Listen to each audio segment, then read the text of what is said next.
Hello everybody, my name is Dave Jackson, and welcome back to Tales from the Backlog, where each week I'm joined by a guest to deep dive a game from our backlogs. Today's game is Clair Obscur Expedition 33.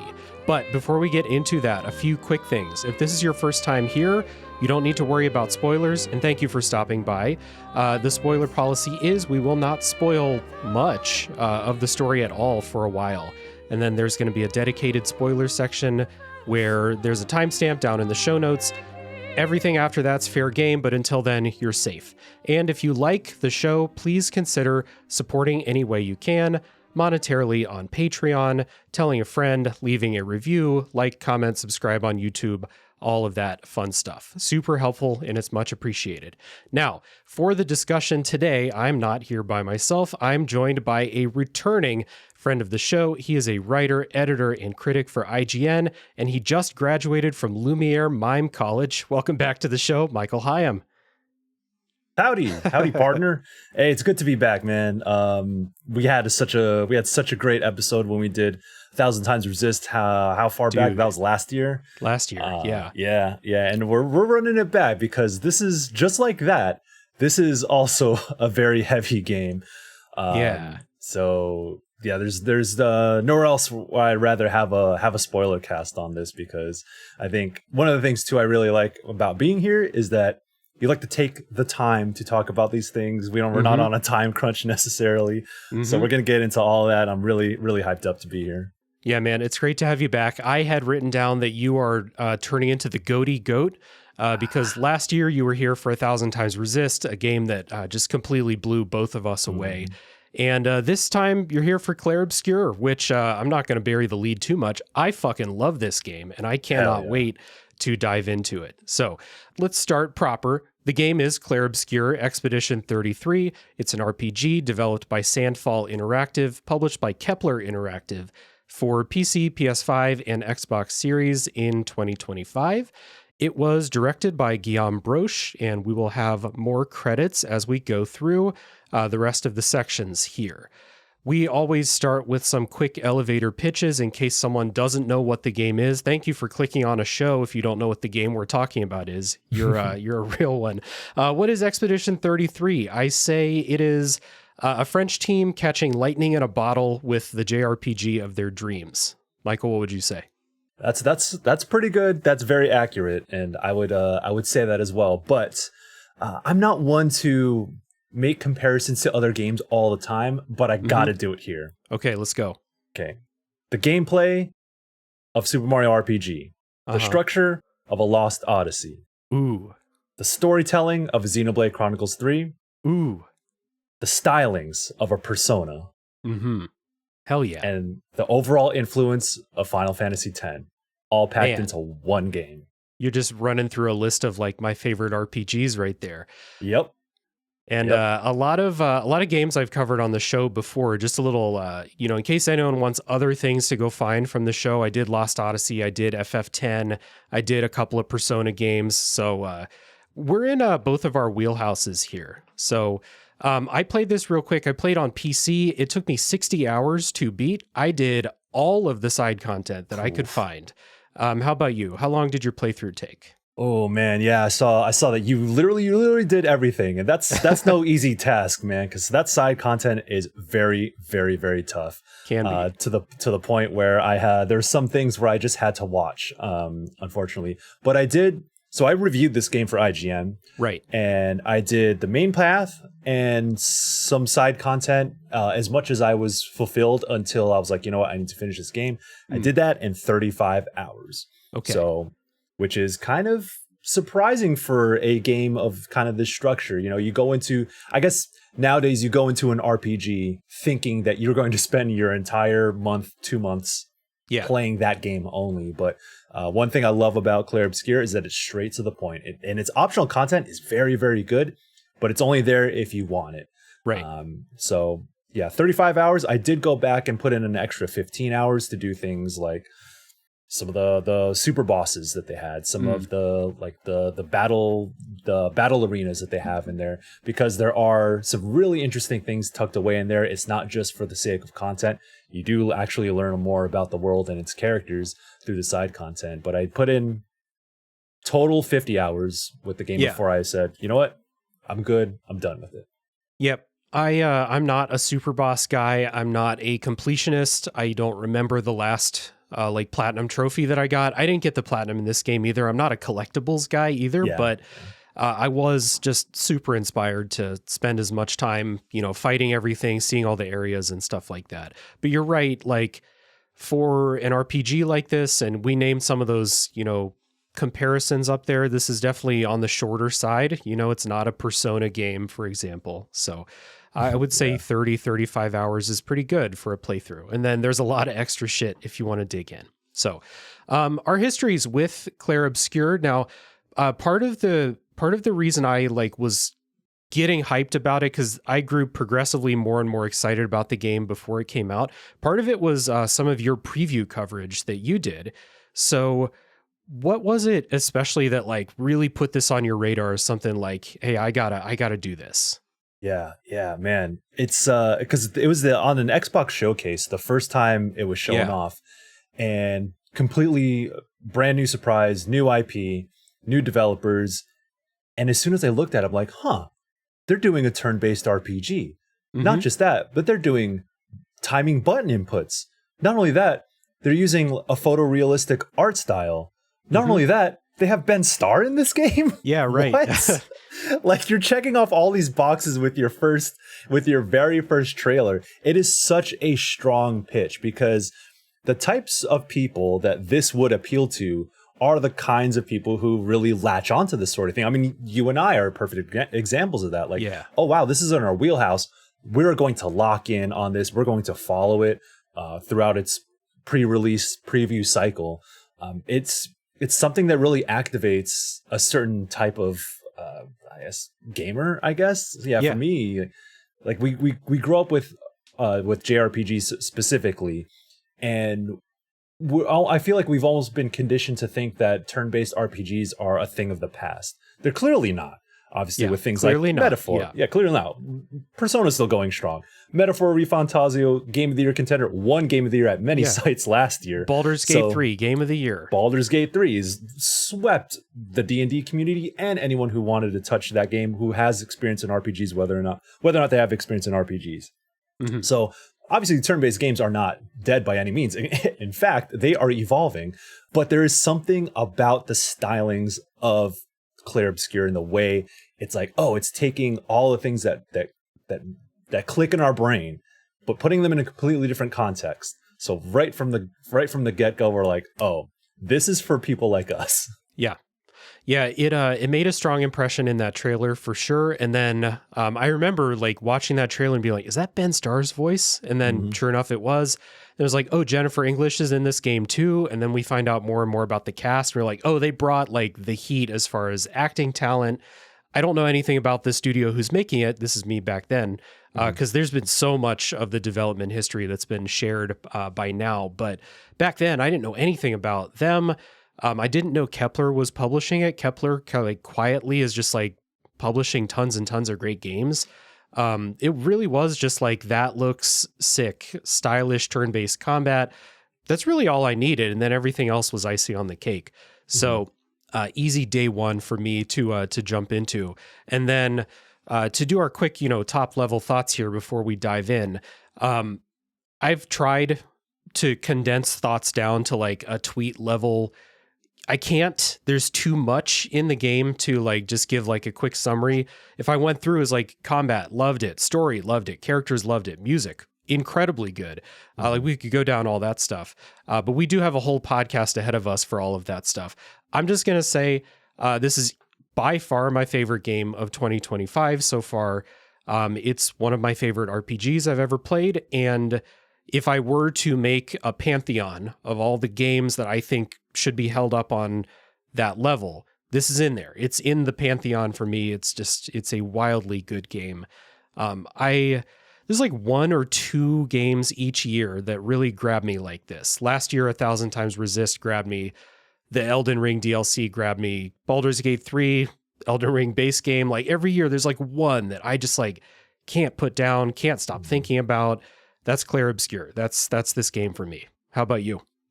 Yeah, I play. It's really funny the feeling of knowing that you're playing something that is you're going to remember forever. Like I've had that experience with certain games, but I love that feeling of like, oh, I am in the middle of playing something extremely special. And that's what I felt in the middle of this game.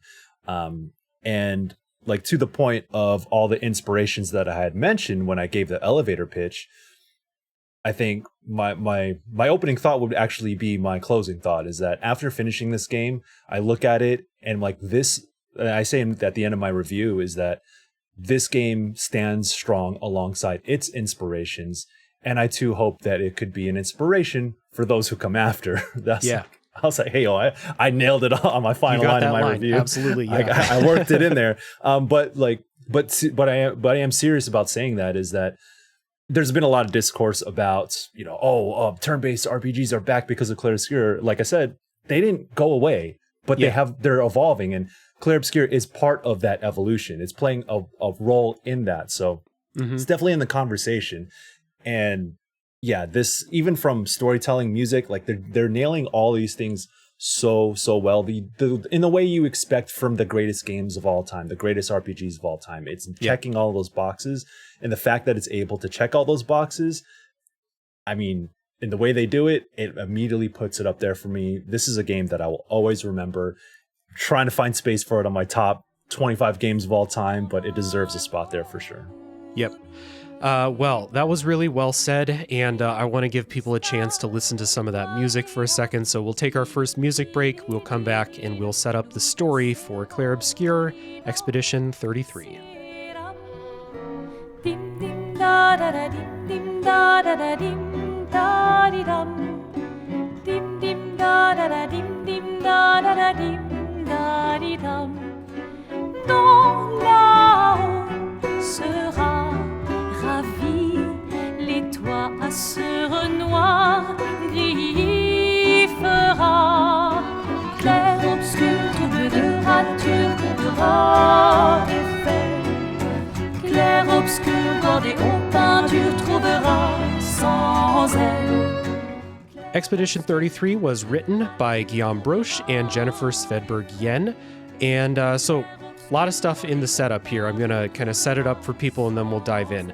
It takes place in a French Belle Epoque-inspired dark fantasy world. I learned this, I didn't know this before playing the game, but the Belle Epoque was a period in French history before World War I where optimism was high, the arts were flourishing, and that's notable to say because the story setup for this game is about the most depressing shit you could have to set up a game. It reminded me, you mentioned Xenoblade Chronicles 3, and I got that immediately when I started this.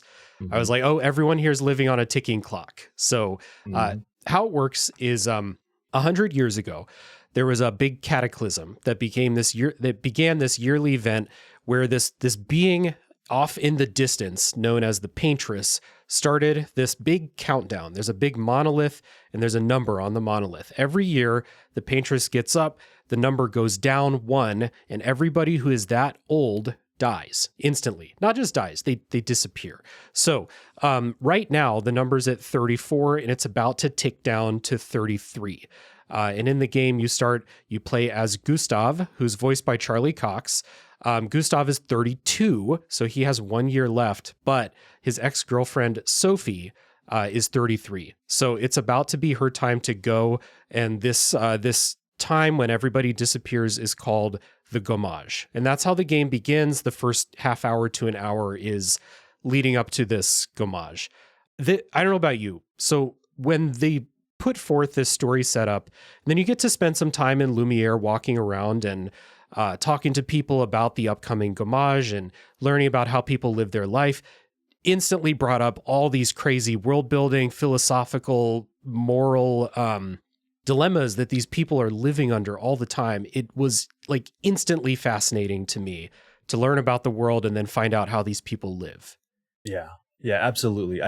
The opening is so strong in this game because all those concepts you laid out, it would be one thing to do like a intro monologue where a narrator will tell you about the world. Yeah. But instead they just show it to you and you immediately get it. It's better than anything someone could have written to narrate to the player. It's just like you see what happens. You are in Lumiere having this festival with the people around you. And the fact that they hit you that hard with like, hey, this person you care about is gone. No one needs to say anything. You just see it visually. Like you see the number go down, you immediately get it. People talk about the Gommage is like, oh, they're throwing around a lot of big terminology, a lot of proper nouns that you're not familiar with, but with the context clues and the way that you navigate that early section really puts you in that moment. So it explains everything for you, and it really dives into that melodrama that, I think some people said that didn't really hit for them, but for me, I immediately thought to myself, oh, they're cooking. I love sad stories. I love depressing shit. Some of honestly, because my favorite RPGs who have tapped into these sorts of themes always have a message for you to take away. So not only am I playing a great RPG, but I am gaining perspective. I am learning about, through these characters, I am learning about the writers and the developers' perspective on these sorts of themes. So right from the jump, I was invested and I knew what I was in for. So this is one of the strongest opening hours of a game, where something like, I don't know, Persona 5 really puts you into like the in media res thing, that puts you into action, shows you all its style. In a different way, Clair Obscur paints its entire world immediately by not having you really do anything. Instead of just, you live your life walking around this world, and from there you understand everything. It's such a good opening. It's super strong. That time you spend walking around is really, really effective for building up, like, what are these people like? So they have this specter, this countdown, and they know when they're going to die. Everybody knows when they're going to die, and it's getting shorter and shorter. It counts in like double time because you get a year older and the number gets one lower. So it's even more sped up than it seems. And it immediately gives you like a sense of urgency, like for an RPG story, like, the stakes. Everybody that you see is going to be dead in 16 years or something, or like, give it 10 years, there's only going to be kids left in this world. Like, the stakes are set immediately about why you need to succeed in your quest. But before you get there, you get little stuff like, I loved how you learn the reason that Sophia and Gustav broke up, or Sophie and Gustav broke up, is because one of them wanted kids and the other one didn't, because they live in this world where everyone's going to die. And like, there's a bunch of orphans every year because the parents die. And it's like they have this moral debate, this argument over like, is it ethical to have kids in this fucked up, like doomed world? And for me, like, my wife and I don't have kids. This is like one of the many reasons why we don't have kids, is because like, I feel very apprehensive about bringing a kid into the world with all the shit happening around us all the time. And this story, like, within 15 minutes, it's like tapping into that deep anxiety that I have. And I'm like, what is this game doing? Then you get to the Gommage, which, like, this got shared around everywhere because so many of us played it. And we're like, it's incredibly sad. And it's like very soon after starting the game, all of us see the scene when Sophie disappears and we're like, what the hell is going on in this game? Like, okay, I have to know what's coming up next. Like, you couldn't have hooked me stronger than they did. And then, like, we'll talk about the expeditions here in a second, but that Gommage scene is so incredibly strong. I don't know how, like, you would have to be 100% out. I don't know how you could still be on the fence about being interested in this game after that. Yeah. Yeah. I mean, because we were talking about how this opening is so good at setting up all the things you need to know about the world. Yeah. But it's also easily sets up your expectations for what this whole thing is about. Yeah. Like there's no mystery. Well, there's the mystery as to why this is happening and the mechanisms behind that. But in terms of like why you need to go on this expedition, you're like, oh, you're fighting for your life. You're fighting for your very existence. You're fighting against extinction. Yeah. So like I find that, there are some RPGs that struggle with hooking you in the beginning and kind of giving you a reason to spend all that time that you need to spend in that world, because these are long games. 35 hours is not short by any means either, but from the get-go, you're like, hey, this is why you should be spending all this time in the world, why you should be emotionally invested in this game, and kind of tapping, like as you said, they're tackling themes that are pretty deep that you sometimes don't expect to get from games, or even some of the best RPGs.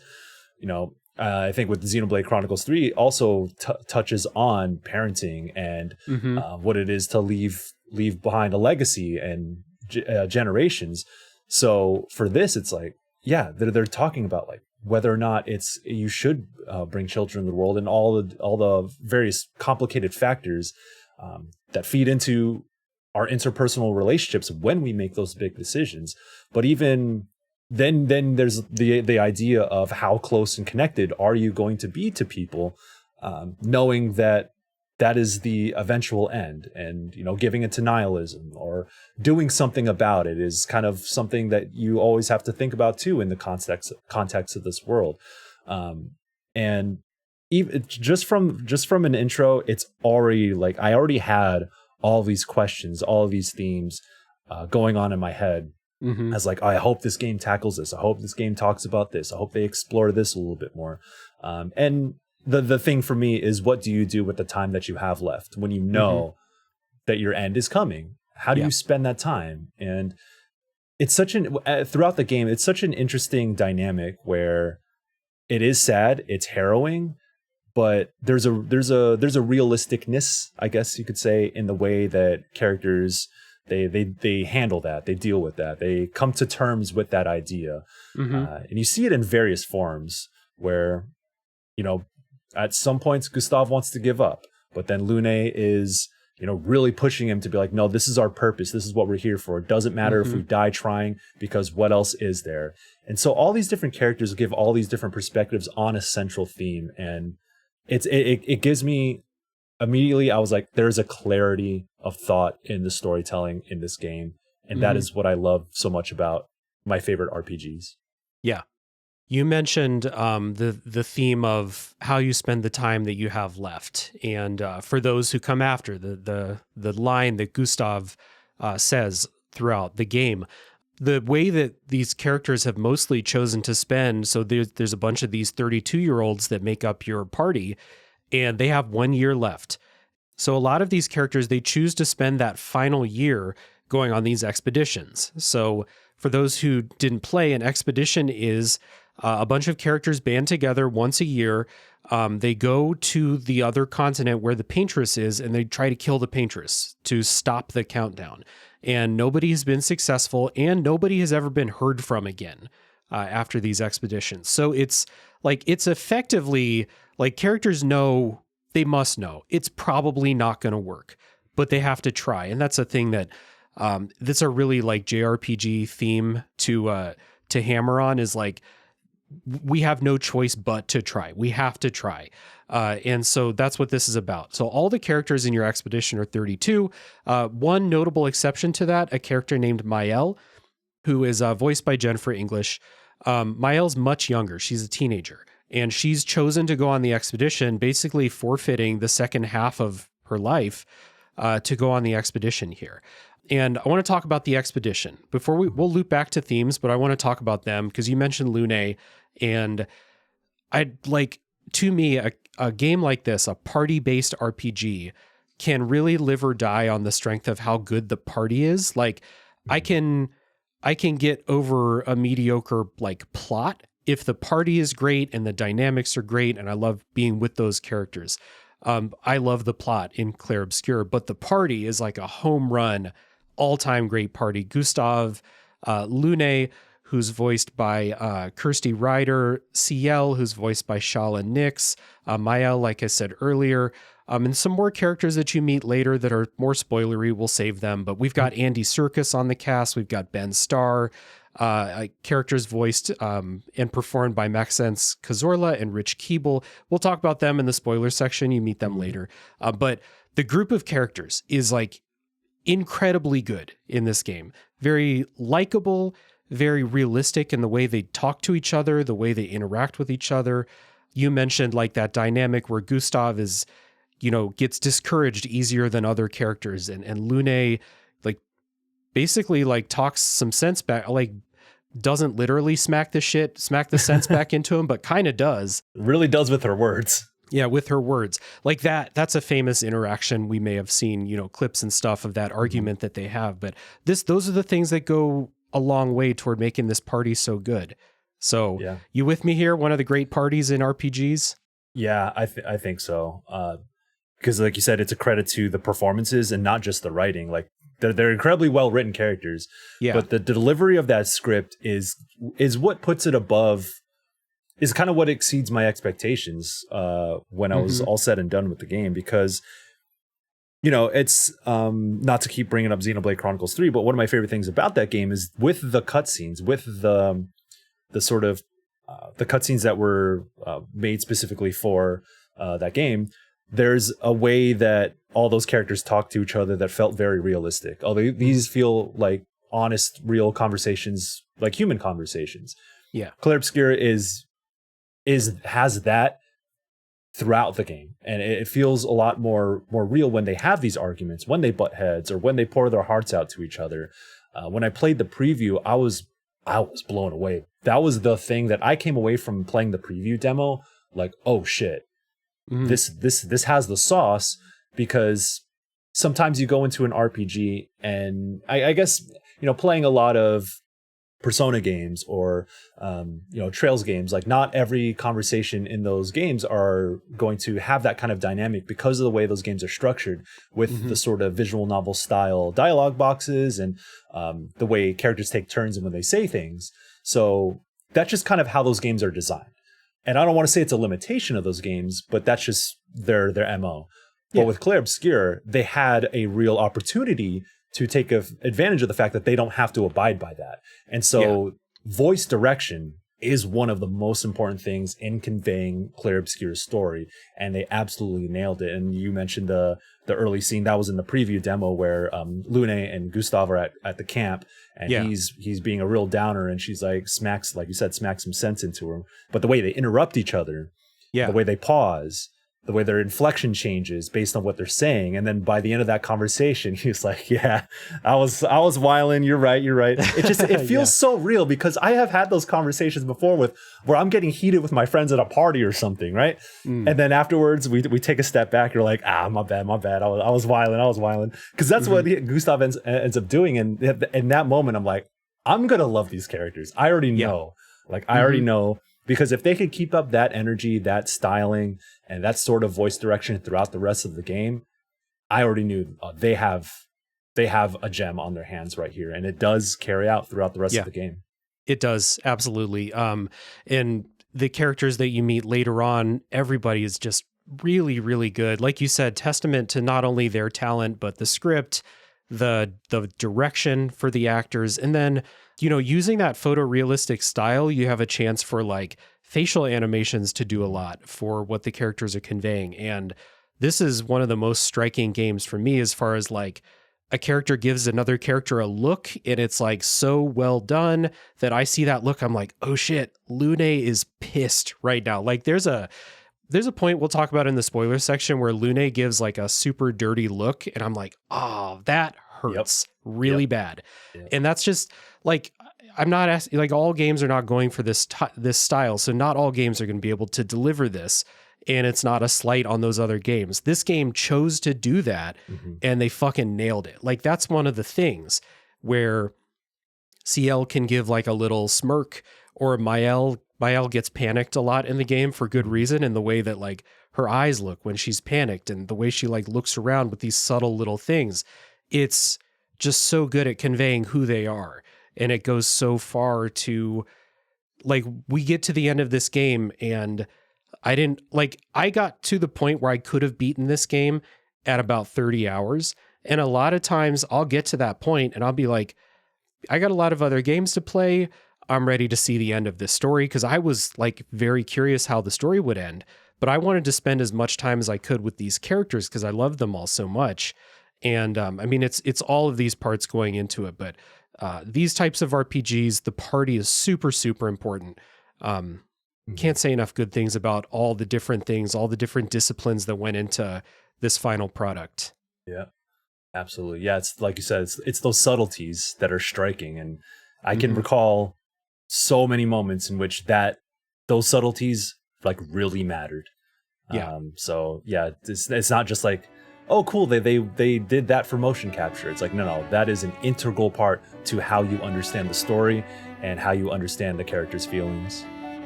Absolutely.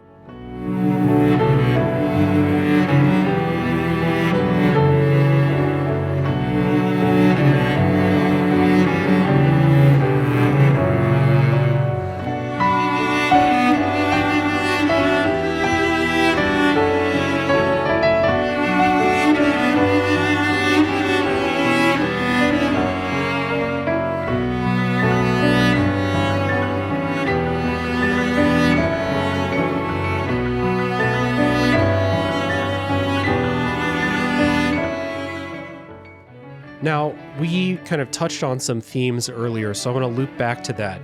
You mentioned the theme of how you spend the rest of your time, the theme of like you doing something like these expeditions, like we said, they know they're probably not coming back, but they still do it. And you learn more about the past expeditions and like you learn about how they died, but you also learn about their missions and what they learned and stuff like that. So there's a little bit of like, it's for those who come after. What do you do to help the next people? There's a heavy emphasis on death and grief, as you might guess from the story setup with the gommage and things like that. There is a real emphasis on art and some things you can read into about the nature of art, the nature of artists, the nature of what you can learn about people based on their creations and things like that. Do you think that this game, like you said, you're playing that intro and you had all these themes come up and you're like, I hope they do this. I hope they get into it. Do you think they did it right? There's a part of me, and we'll get into this obviously later on, but there's a part of me that feels like, how do I say this? I don't want to say I was necessarily disappointed, because I think that that's not the right word, but this game does bite off a lot, sometimes more than it can chew. But to its credit, I think that it covers every theme that it tries to set out to do, and maybe not as deeply as I would have expected or wanted, but there's a reason for each theme existing, at least. You know, they don't throw things against the wall and be like, well, we're never going to revisit that idea again. They at least touch on all these things, and they do feed into what the characters are feeling. And eventually when you find out the truth behind this entire world, all that stuff does matter. So like there are things in which I wish they went like focused on a little bit more, but that's not to say that they threw anything away.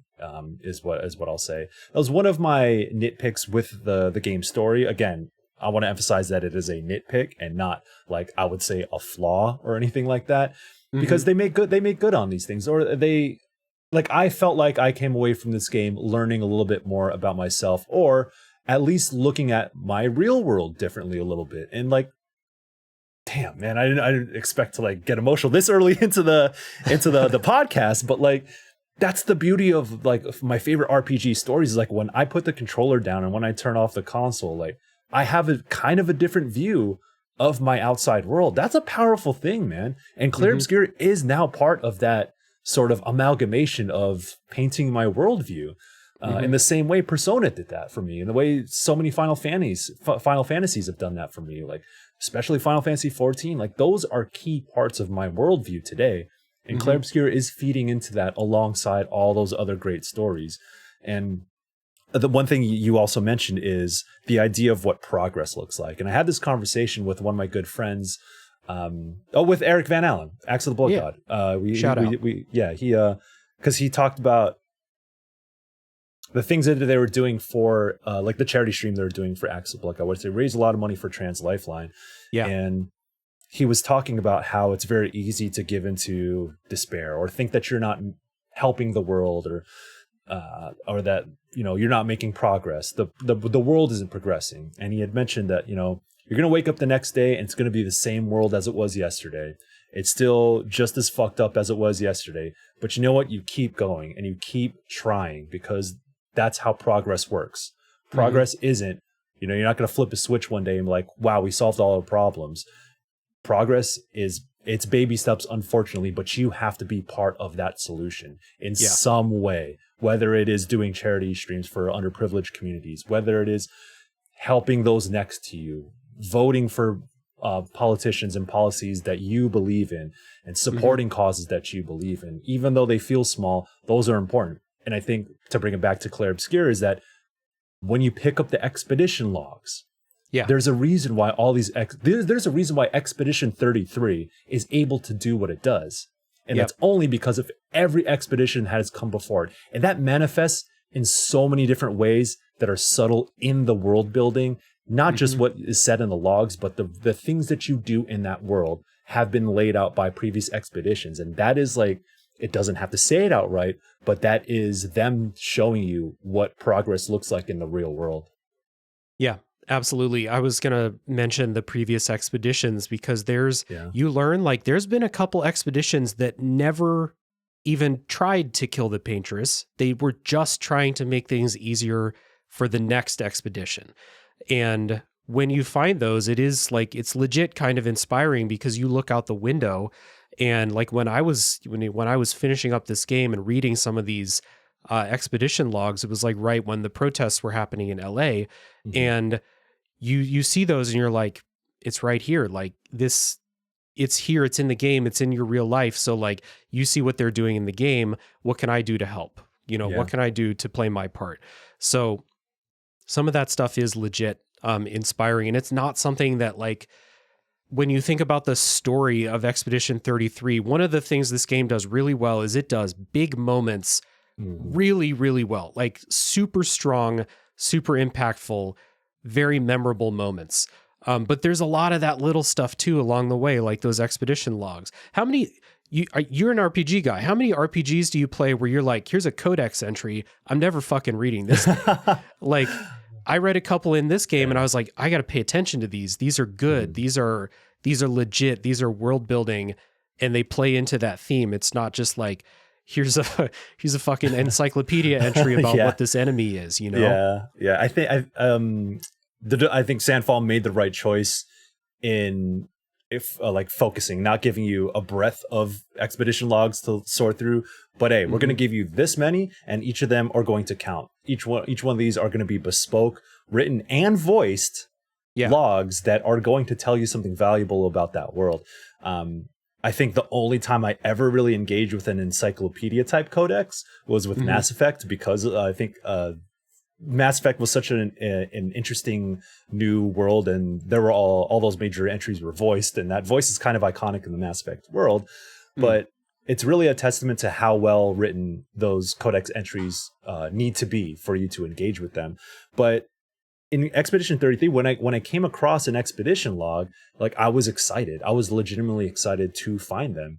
And in the process of going back after finishing the game for some of that side content, I also looked up guides for how to find the rest of the expedition logs, because that world building is intrinsically rewarding.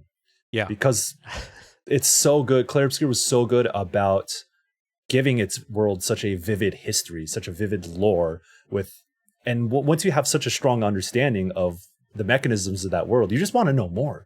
You just want to know more about its history. It feels like at each expedition log, I'm visualizing what these characters are saying in those logs. And some of them are actually kind of funny. Some of them are very harrowing. And some of them are like, just give you a bigger appreciation. If I were part of Expedition 33, at times it felt like I was in the expedition with them and I was invested in those sorts of things. And I looked at those logs and said, wow, they did this for us. We have to see this through to make good on their sacrifice. It's like, it really fed into me feeling like this world was lived in. Absolutely.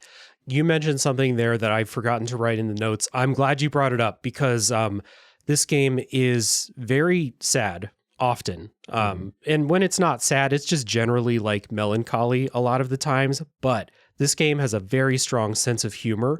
And I think that I'm not opposed to just a total Bleak fest. Like, I love The Last of Us Part 2. Nothing funny about that game. But like, in Clair Obscur, you have such a heavy world building concept, and then there's death everywhere throughout the game. It's one of the key things about the game, the key themes, death and grief.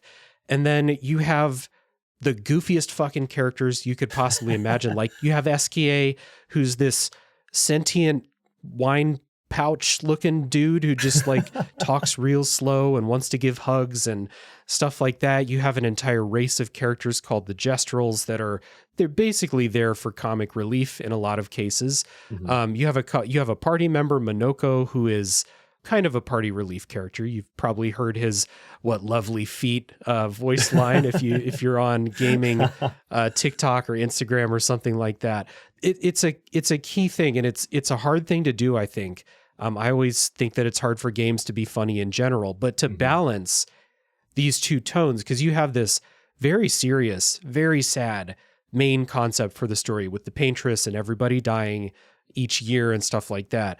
But then also you have super charming, super funny stuff all the time. And I don't know, do you think they struck that balance well? Yeah, I think they did.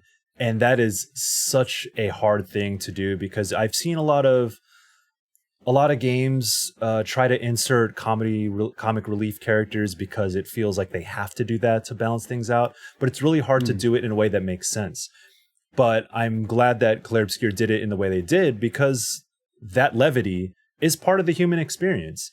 Yeah. And for a game that is so focused on these very human feelings and themes and emotions, like that sense of silliness is, as dark as things might get, the biggest coping mechanism that you have through dark times is comedy. And that's kind of what rounds out Expedition 33, is like the moments in which it doesn't take itself seriously are so important. And it's not even just like cracking jokes or fighting mimes, which is actually like really funny as well. Like, having that contrast is like legitimately pretty funny, because they take it so on the nose and like on its face, I guess you could say. It's like, oh yeah, cool, I fought a mime, but I have to get to this other boss where I'm trying to save the world. Not only did I fight a mime just beat the fuck out of me, and I got to run back and figure out how to do this, because I just got bodied by a mime. So that's funny, just that sentence right there, Yeah. But yeah, that levity shows up in a lot of ways too. It's not just like this one note joke that they make throughout, right? It's even some of the social cutscenes where Mael and Gustav are talking about what life was like before they went on the expedition. And I remember this moment which Mael was like, yeah, you couldn't hang out with me because you were too busy trying to spit game at girls, whatever. And he was like, well, you know what? They weren't trying to talk to me though. And it's just like a thing. It's just something small like that makes Gustav feel like such a human character, where it's like, oh yeah, this dude before this expedition shit was happening, he was like trying to be a player or whatever, and he's kind of this suave guy, but he's also kind of dorky, and he's aware, he has this self-awareness that I really identify with, but that comes through because he's not constantly taking himself seriously. And all the characters have their moments with that. And I just, that is what makes these characters so well-rounded, is because they have that side of them that they're able to show so well. Yeah. Absolutely. It is really a deep experience as far as story and characters go. There's so many angles, there's so many layers to the game. And we have a spoiler section later where we'll dig into a lot of that. Not everything, there's no way in one episode we could get to everything, but we'll dig into that in the spoiler section. So for now, we'll put a pin in the story. We're going to listen to a bit of music, and then when we come back, we'll talk about the presentation in Clair Obscur Expedition 33.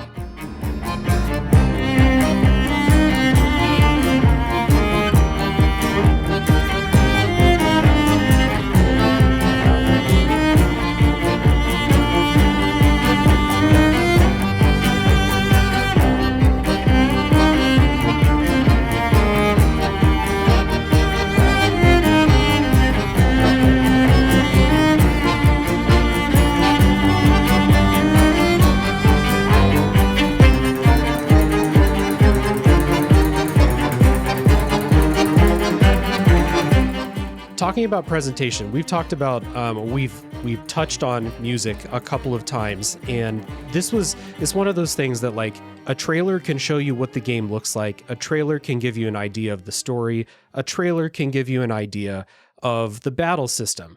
But a trailer cannot really let you know that you're in for, in my opinion, one of the best video game soundtracks I've ever heard. Mm-hmm. So I want to shout out Lorien Testard is the composer, debut game project. And that's a common theme throughout a lot of the credits of the game is their debut game project. There's a lot of good development history, like documentaries out there now, even just a few months after it released. So I'm not going to get too far into that. What I will say is when I started making the outline for this music section, and I wrote music done by Lorien Testard, first bullet point, holy fucking shit. This soundtrack is insane. It's 8 hours long. And to me, it really feels like all the good musical ideas that he had leading up to this game got put in the game, put through the Clair Obscur filter, because it all feels like it fits. Mm-hmm. And then you come out with a super diverse, just wildly evocative and impressive soundtrack. I love this so much. Yeah. Oh my God. I went into this game with the expectation that it's going to have a banging soundtrack. Like it has to. That's just, this kind of RPG does not thrive unless it has a banging ass soundtrack. It's one of the pillars. Yeah. Yeah. It's one of the pillars of, I guess you could say, the JRPG experience. And this is why we remember so many games so fondly, is because of those soundtracks. And hearing songs from Chrono Trigger are like, that stuff evokes such a strong emotion of when I was a child and played those games for the first time. And I remember the feeling of discovering those stories. And so it's almost it's a requirement for a game like this. But I did not expect I didn't expect Clair Obscur to have such a, or maybe, I don't know if I want to say that, but like it is a work of art alone in the music department. They combine so many different elements that you didn't think would work together while still being very truly of, classical French instrumentation, opera style vocals. Then it turns in, it has like this banging electronic boss battle theme.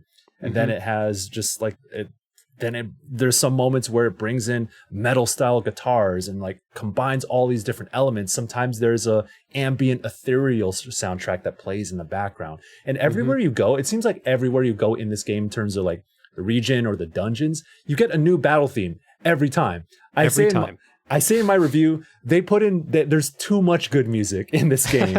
Like just as I was starting to catch on to the melodies and rhythms and start to hum along with them, I go to a new dungeon or a new region and there's a new battle theme there. And I'm like, oh, well, I wish I had more time to get more intimately known with the previous battle theme, but they got this new one and this one is just as good, if not better. So it's so wild how it felt like Lorien Testard like made all this music.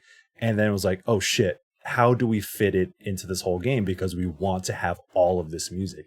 And it is such a treat that they went this hard on supporting like a soundtrack in this way.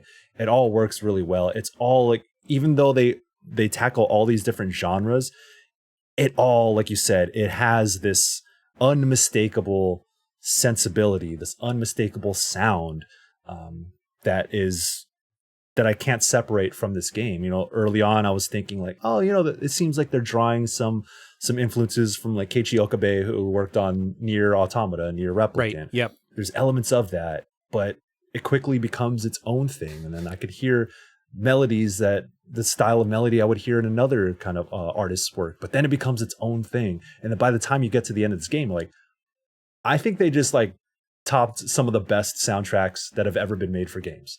And that is such a high bar, and somehow they cleared it. I don't know, man. I'm just still utterly impressed and perplexed at how well the soundtrack came together, not just in the music alone, but how it's used. Yeah, how it's used too. So it's not just like we have 8 hours of, a bunch of different songs that you get this song for this area, this song for this area. Like there's leitmotif woven throughout all of the game, referencing, this is a big moment. It's involved with this character. If you know their theme, you can hear it in this moment, even though they're not on the screen. Like there's shit like that happening in here. There's a lot of songs with vocals in them that are like really, really good. The main vocalist is Alice Duport Percier. I don't speak French, so apologies if I fucked up your name. Yeah. And anyone else in the credits, I'm probably doing it a lot. But like the title screen theme, Alicia, is a super just melancholic song. You boot up the game, it puts you in the mood of like, all right, you're going to cry soon. Get ready for it. Like you get ready for it. But then like you get into a boss battle with a certain character, you go to a certain side area, and it has like the most playful jazz music playing. And it's like, this is a bop. I'm bobbing my head. I'm smiling. It's catchy. Like, I love this, even though I'm doing a really fucked up platforming challenge right now. Like the music is so fun. And kind of like we talked about with the story, how the story is sad, but it's also really funny at times. The music is super diverse in that way too. So it doesn't feel out of place when a boss fight starts and their song is really upbeat and happy and stuff like that. It's really great. One note. So I'm an RPG head too. I love especially JRPGs. One of my favorite things about JRPGs is victory fanfares. Like I could probably do a top 10 of my favorite victory fanfares. I love what this game does with that. It's like a little diegetic sting that comes from the battle track. Like you said, it's different in every area. And then they kind of just like mix into this little sting at the end as a victory fanfare instead of having a, like a Final Fantasy da da da da da da da da da. And I love it. It's just like a nice touch. I thought I was going through the first area and I was like, oh, the victory fanfare is nice. And then I went to the next area and I'm like, oh, it's different. Oh, it's different every time. Super nice. This is the crazy thing about the soundtrack is like, it feels like this one person just exploded with all of these ideas. And I was watching Skill Up did a nice like documentary making of video. Shout out to Skill Up. Love that guy's channel. Shout out to Ralph, man. Yeah. And so in that, there was an interview with Lorian Testart, and he said like he went to music school but didn't study composition. He studied like theory and stuff like that. And I don't know how separated those really are. I don't know shit about music. Why I'm spending a lot of time talking about music on the show, but to hear that and just be like, well, how the fuck did this work then? Like, how is this all so interwoven the way that it is? And it just so, yeah, man, it's wild. It's wildly good. It's brilliant. It is nothing short of brilliant. And yeah, the one thing I want to say about the fanfare too is Flying Waters, the second dungeon you go to more or less. Yeah. With in the blue world where you're kind of underwater but everything's floating. It's such a beautiful visual experience. That battle theme is probably my favorite, but it's not what you would think of a battle theme because it's so relaxing, it's so chilled, but it is so catchy, and the way the vocals are layered into it, but also keeps up like this consistent like beat to it, so it feels like there is momentum to it. And then that looping sting that they use for the fanfare in that area. There was a moment where when I was reviewing this game, I'm like, I just left it there for like 30 minutes. I just got entranced by it. It is so intoxicating. Some of the music here, especially like the ambient, more chill tracks, are so intoxicating because they have the harmonizations, the melodies. It's catchy. It's layered. It feels like there's such density to the music that is made in this game, and that's why I'm like surprised to hear like, did he not learn like formal composition, because it feels like there's all these layers going in at once that are all synergizing with each other that make this good music on its own. And then the way it's used. And I guess my last thing I want to say about music is there's a dungeon later on, and there are games that have done this, but when I heard them doing this in Clair Obscur, I put my controller down and said, damn, these motherfuckers got me. There's a dungeon. It's the one with the dancing. You folks will know later on, or if they've played the game, it's the one with the dancing illusions. As you progress through that dungeon, there's one consistent track that plays in that dungeon, but as you progress, different layers of that song play at different parts of the dungeon. So you get the vocals, then the vocals cut out, but then like a guitar plays that vocal melody without the words. Then the vocals come back in, but then they take away the percussion. or then they use like a different string section to carry the melody. Sometimes they just have the harmony play in the background as I am humming the melody myself, even though it's not playing in the song, because it's already stuck in my head. Yeah. Then I get to the last part of the dungeon, and then all the layers play at the same time. And in that moment, I remember this. When I got to the last save point in that dungeon, I put my controller down. I was like, what the fuck? I had to hit record on my PS5 and save the last 30 seconds. It was just the song playing. I was like, I need to capture this song. I need to use it at some point in my review for at least the backing track. And it is probably my favorite song in the whole game, not just because of the way they used it, but it is a beautiful, beautiful, beautiful song. And yeah, when it comes up on my Spotify, I've gotten to the point where I have to skip some Clair Obscur songs that pop up on my Spotify playlist because I'm like, I can't get emotional right. I can't get emotional right now. But that is probably my favorite piece of music in the game. Yep. That whole experience, you said it better than I could have. That experience in that dungeon with the music is great. I really love, like, if anyone's just going to boot up the soundtrack on Spotify or on YouTube, there's a song called We Lost that's like a big heroic like battle theme that's incredibly powerful. And I heard that song probably 300 times when I was fighting some of the hardest fights in the game, and never got tired of that. There's a mansion that you go to. I won't say anything more than that, but the song inside the mansion just has this like super evocative little electric guitar on this really relaxed kind of piano beat thing. So good. It's one of those soundtracks where I could scroll through and just be like, that song is fucking great. I love that song. Love that song. Like, it's too many to make a top 5 or something like that. So this is just yet another example of like, nobody had heard of this composer before this game. And now everybody, like the next project that they're on, you better believe I'm listening. I'm ready for it. Yep. And there's so much, that's a pretty common theme throughout a lot of the people, because we're learning about some of these creators for the first time with this game. You mentioned the flying waters, that level, and how like beautiful it looks with the underwater effects and stuff like that. I don't have a ton to say about visuals. We already talked about what I think is the most important, which is the characters, their facial animations, their eyes, stuff like that. But it is a high fidelity RPG. Shout out to Lost Odyssey, games like that are going for that art style. The art director is Nicholas Maxon Francombe. Again, hoping I'm doing my best with the names.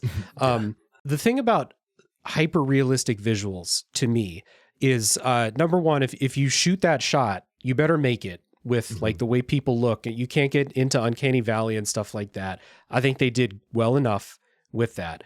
But also, it's not enough to just have things look realistic. Like, I've played Red Dead Redemption 2. I've seen a good looking tree before. I'm not impressed by that. You have to have strong art direction behind that.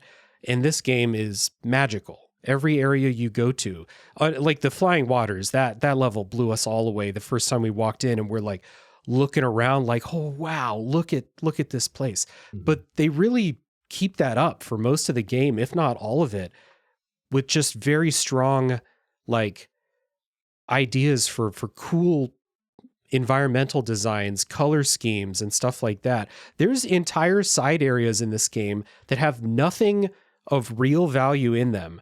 You go in, it's an old school RPG like fixed camera background, like PlayStation Final Fantasy games.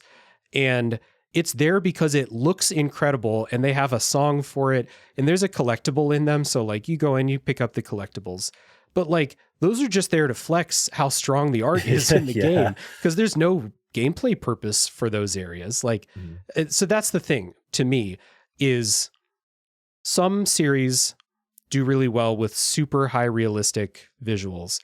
Yakuza comes to mind, Red Dead Redemption, stuff like that.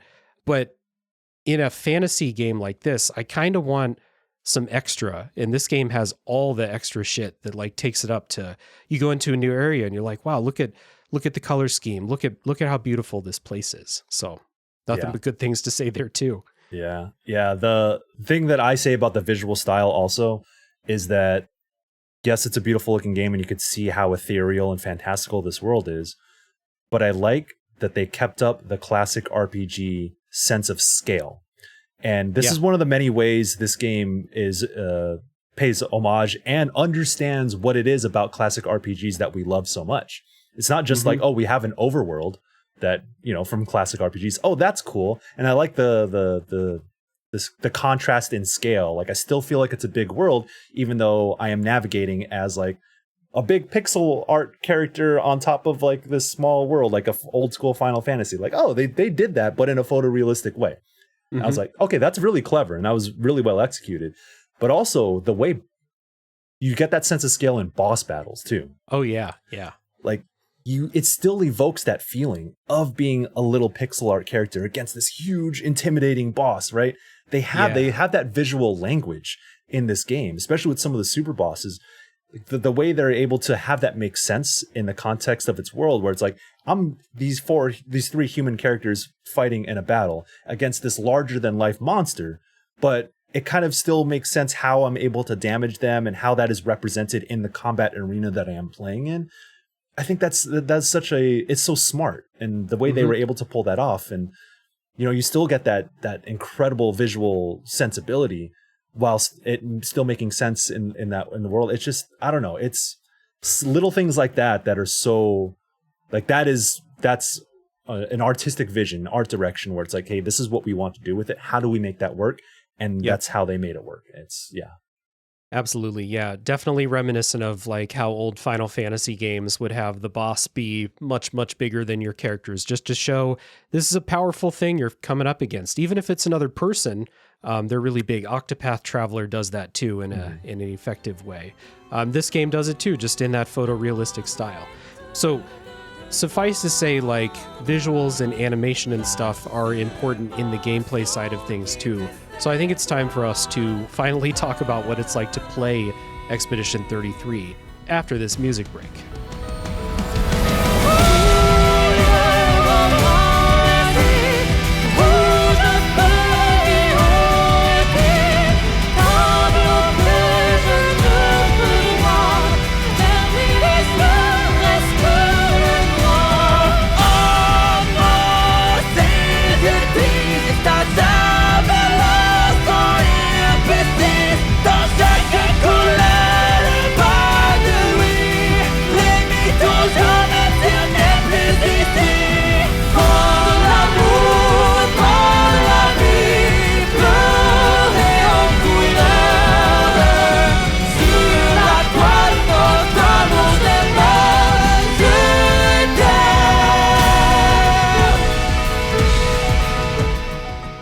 Let's talk about the combat in Expedition 33 first, because this is the side of gameplay that's going to get, I mean, probably most of your attention to begin with. So, true turn-based combat, you can see the turn order on the side. You can do stuff to manipulate that. Not quite to the level of a Final Fantasy X, but you can still see and plan accordingly and stuff like that. The thing about this combat that's gotten the most attention is not what you can do on offense, but what you do to defend yourself. So you have a button to dodge in combat, and you have a button to parry. And dodging has a wider window than parrying, but if you parry successfully all the attacks in a combo, you get a big counterattack for a lot of bonus damage. I personally think that this type of system, you know, Super Mario RPG, games like that, it's really tough to balance the player skill side of that, the reaction time, the learning animations and stuff, with the RPG side of that, your stats, your weapons, your builds, stuff like that. How do you think they did with that? Because, for example, I think Mario & Luigi Superstar Saga, super easy game for a lot of the times. The final boss is hellaciously difficult because it's like, okay, you got to have the right level and you have to be able to dodge the hardest attacks in the game all the time. You got to have both. And this game is, throughout the game, harder than a Paper Mario or something like that. Yeah. So how do you think they did with that balance? In the early, I could say most of Act 1 in this game, I felt it was getting pretty easy. And I was worried that, like, oh no, like, I was playing on normal and I was like, oh no, is this game going to be too easy? Like, I'm I'm able to give it a couple tries, and I'm able to kind of read the attack patterns well enough to consistently parry. And if I get hit, I'll be fine. I've built my characters in a specific way, and I think they're doing okay. So I kind of like blazed through a lot of the main story content in Act 1. So that was my main concern going as I was reviewing the game. And then it turned it up, the difficulty up quite significantly in a way I'm like, oh, okay, cool. Like, yes, push back on me. I want to be challenged. I want to be forced to dig into the various systems that I have built with this for this game, because I think their systems in this game are absolutely fascinating, but you need to give me a reason to engage with those systems. Exactly. And eventually they did. In terms of, as I think the way they ramp up difficulty is interesting, because a lot of it has to do some of it relies on trial and error. And I don't know of another way you can teach the player that without just forcing them to encounter these enemies and get their ass beat a couple times before you understand the attack patterns, especially with some of the tougher enemies towards the end of the game. They have these pretty long and drawn out attack patterns that it takes quite a bit of getting used to, and I'm gonna have to die a few times. But I think the systems around the game help it not feel as punishing as it could have been. Like punishing derogatory and not punishing complimentary in like some Souls games you may have played in the past. So I think whenever I feel like the system had its flaws, there was at least something there to kind of soften the blow, to give me an opportunity to get to come to grips with this new system or these new enemies, and then eventually get back on track. I'm like, okay, cool. Now I know what the deal is. I know these enemies. And the way they're able to mix a diverse set of attacks, where I'm like, oh, okay, cool. There's enough challenge here that's pretty steady. But it takes a little more work to get there than you may expect from other turn-based RPGs. Yeah. I think the two things they do to help with that are, number one, there are difficulty selectors. So you can play on an easy mode and, they're just like, hey, whatever. We want you to experience our story. So like, dodging and parrying is reaction time based and pattern recognition based. And if you are struggling with that for any reason, drop the difficulty down and enjoy the story. And I know lots of people who did that. Yeah. The other thing is, if you're not going to change the difficulty, dodging attacks doesn't give you like the counter attack like parrying does, but it's much easier to dodge than to parry. The window is way wider. So you can use that to learn new enemies. Because you go into a new area, new enemies pop up, you've never seen their attacks, and you just get bodied the first time you fight them because you don't know what they're doing yet. And having the dodge to kind of be your teaching tool was helpful for me. And then especially like if you're fighting a really hard boss and stuff like that.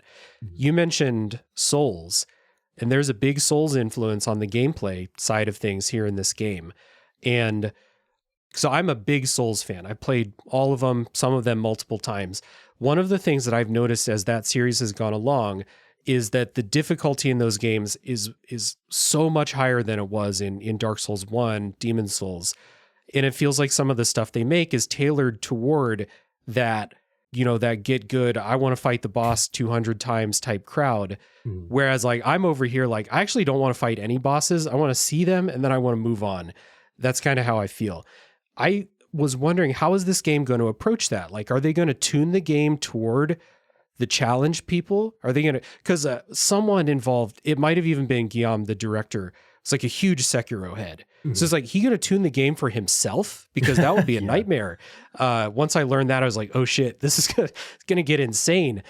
I wonder if you agree with me here. I feel like they tuned it pretty much in the middle, and even more on the side of like the people who are not going to get through the fights perfectly. Like there's 2 boss fights in the entire game where I felt like I had to be perfect. Everything else, I could take hits, I could fuck up dodging and parrying a combo here and there. You get recharging revives and potions and stuff like Estus and Dark Souls, which is a perfect mechanical system. So I'm glad it's being brought into other genres. So I feel like they kind of tuned it more towards the people like me. And then they were just okay with like, hey, if you're really good at the combat, just dominate. Go out there and kick ass. Like, I think that's how they did it. Was that how it felt for you too? Yeah, I I noticed myself relying on dodging a lot more than I had expected, and so I saw even in boss fights, because you're only going to fight the boss ostensibly one time.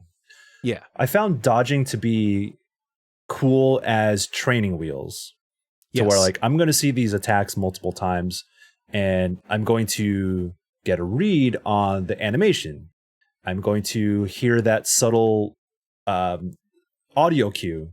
Oh yeah. And then in a way, if you look at it, if you also incorporate the mindset of this being a rhythm game, as you incorporate sound cues and the visual cues together, you really have to lock in though. Like if I'm locked in, then I can figure it out. And dodging was a good way to the first few times to learn those attack patterns. Mm-hmm. And there's if I get hit, there are other methods in which I can bounce back. But and then it's like, okay, you think that you have this locked in. Now try parrying in this fight. And that's when I was like, holy shit, this is super rewarding. But that's the balance, right? You're going to take that. It's the risk and the reward. And the fact that this game has that element in it, I think, like I'll take the bad with the good in this context, because hey, if you're going to do this, there's that punishment comes with the territory. So I go in understanding that I'm probably going to be frustrated at times with this system. But what you get back in return is some of the most satisfying moments in a turn-based combat system that I've ever experienced, man. You do, but like, do you know what it's like to parry a boss and kill them on the counterattack? Oh, that is such an amazing feeling. Like the Act 1 final boss, I finished with a counterattack. And since it's a party-wide attack, the whole party does the counterattack. Oh yeah. And the notification at the top says Expedition 33 counterattacks, or is like and that's such a cool like touch where it's like, no, the whole group did this. And I used that clip in my review. I was like, this has to be in the review. This is so sick. It looks so good. Like the audio, the controlling, the feeling your controller with the vibration, all of it comes together. It feels like you're like knocking the fuck out of the enemies when you do a counterattack. It has that chunky feeling. So it's rewarding in more ways than just getting a counterattack. It's this visual experience. It's this whole auditory. Like it feeds into this idea that all these characters are like, they're active in these battles. They're not just standing around casting spells and all that. So it serves that purpose too. So I'm glad that they went this direction at all. And they made it as risk reward as it is, but without being too punishing or ostracizing for those who might not want to engage with that stuff. And I think they found a good balance here. And I love that active element in an RPG. I love Super Mario RPG, and Lost Odyssey was great for that too. And it shows up in every now and then. But now I look at RPGs now and I'm like, man, I wish there was a little bit of an active element here, because it's so smart for keeping you engaged from turn to turn and enemy turns. Like I don't just sit there and wait for them to finish their turn and wait for mine. It's like, no, I need to pay attention to what they are doing too. So it is the most. It's asking a lot of the players, but man, that is what I wish more turn-based games did that.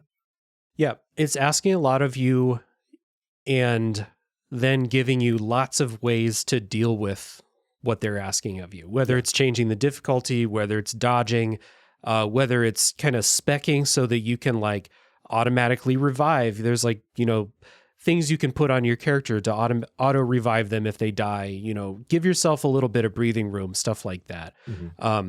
It was a bit of an adjustment for me to finish this game and then pick up Pokemon Violet and go to a very different turn-based combat. Not that like I need active elements in every turn-based game. I very much don't. I'm a turn-based fiend. I'll play any of them. But the way that they did it in this game is super good. And then that extends also onto offense. So like we never start turn-based combat discussions on the show talking about defense. Never. It's usually just you stand there and you take whatever hits are coming your way. In this game, it's super involved. The offense side of things is also super involved because number one, all of the characters have different fighting styles. They feel like they came from different games in some cases, like wildly different ways that you power them up throughout the course of a combat, set up future skills. And then I don't know how they did this, but despite all the characters being so different, like one character has a skill meter like a Devil May Cry. One character has a stance system like Neo. One character has like an overcharge meter that they build up throughout combat. And when it gets to max, you unleash this huge attack. And they're all super different, but they all play into each other super well. They synergize really well. And so you're in these hard fights. You mentioned the game asks a lot of you. But it's not just on defense, because like you're like, this is a dangerous fight. I need to be spec'd to do a bunch of damage on offense or take advantage of buffs and debuffs and status effects and all that stuff. All the things that I'm begging turn-based RPGs to do. Like I play a Dragon Quest game, and I like Dragon Quest, but like make a status effect worthwhile for me, please. A Persona game, like I never use status moves in Persona. Like make me do that shit, please.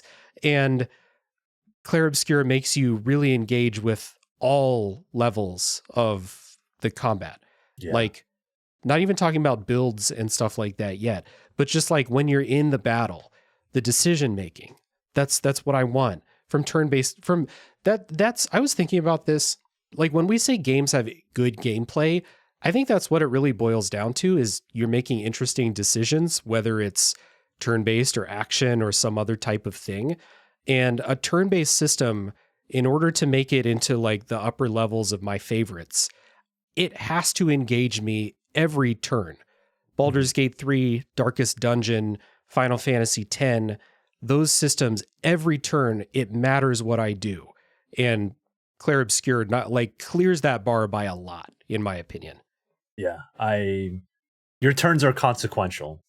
Yeah. And that's what adds to the intensity with Clair Obscur, in that, you know, if I'm going to spec this character in a certain way, it needs to synergize with the other characters and how I built them in them. So, and when the way they line up in the turn order like matters, because if it doesn't work out, then I'm going to be on my back foot in this battle. Like, even when you get to a point where you're super overpowered, there will be an enemy or a boss that is going to push back on you and really be like, oh, you thought you had this figured out? Well, think again. And in those battles, like, oh, I need to like really lock in and think of my turns as very precious.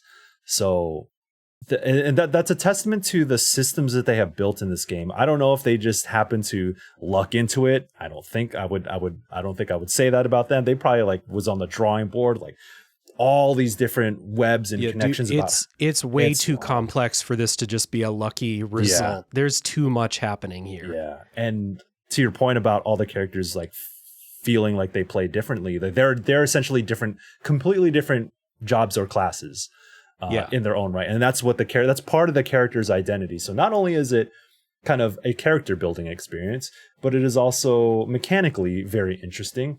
And despite them being so different from one another, they really do synergize really well. Because I had Lune go first. I'd make sure her agility was high in first in turn order, so she can burn enemies. So then I can then put my L into a certain stance and get the most out of her.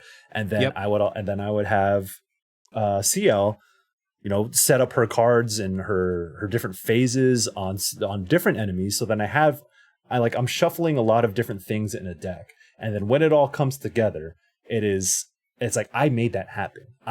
It's tactical in that sense. This game is very tactical in that, and the way your AP meter works as well, where it's like, oh, I need to have enough AP to pull off this move that I want.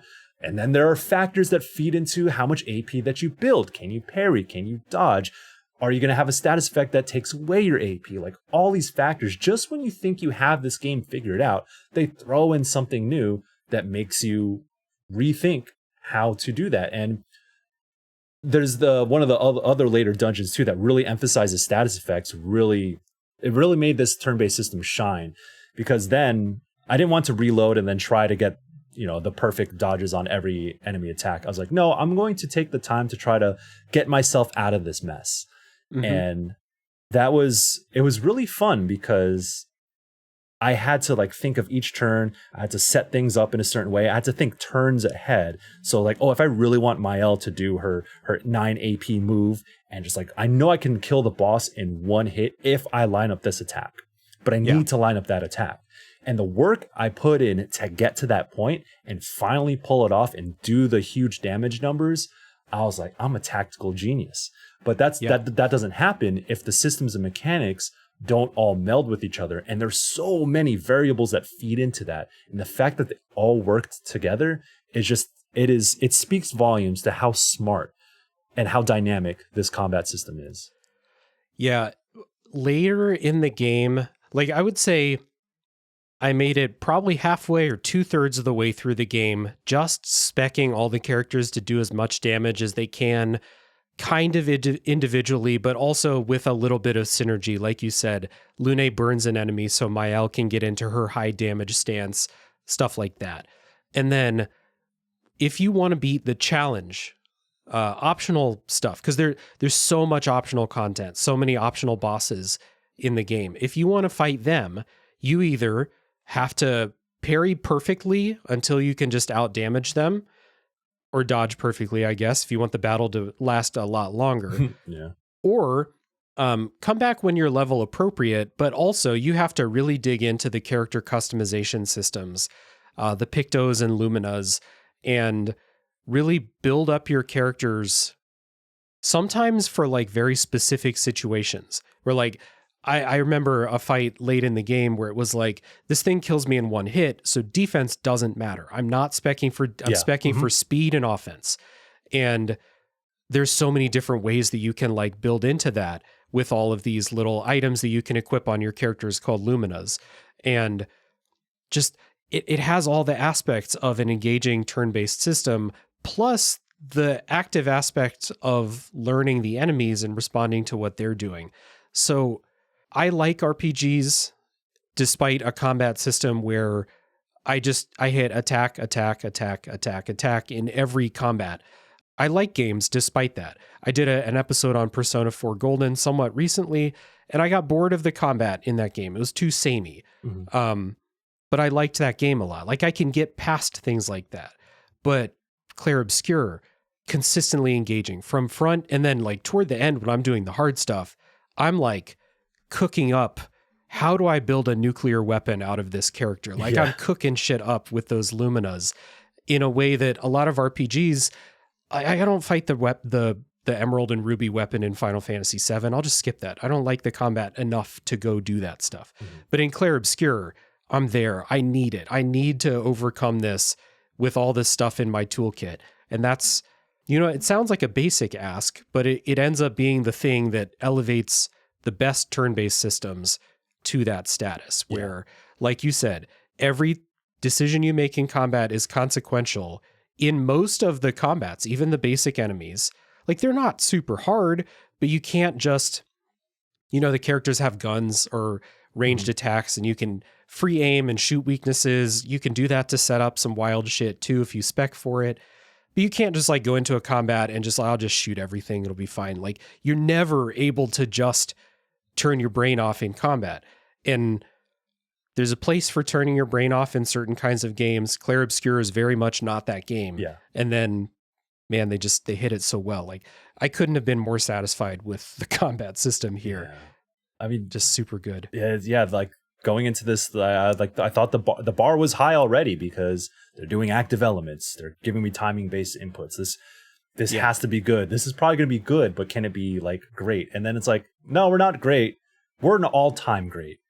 I think I said in my review on IGN, like, I'm not afraid to say that I think this is the best turn-based combat system ever. And it has to do with the complexity and just like we had talked about, the way it engages you on and off your turn, and the way the characters are built in such a specific way. I still feel like there's room to grow in the system, but the foundation, the bones that they've built for this are nothing short of amazing. Like how they can refine the system, how they can make the system a little bit more maybe complex without getting too complicated.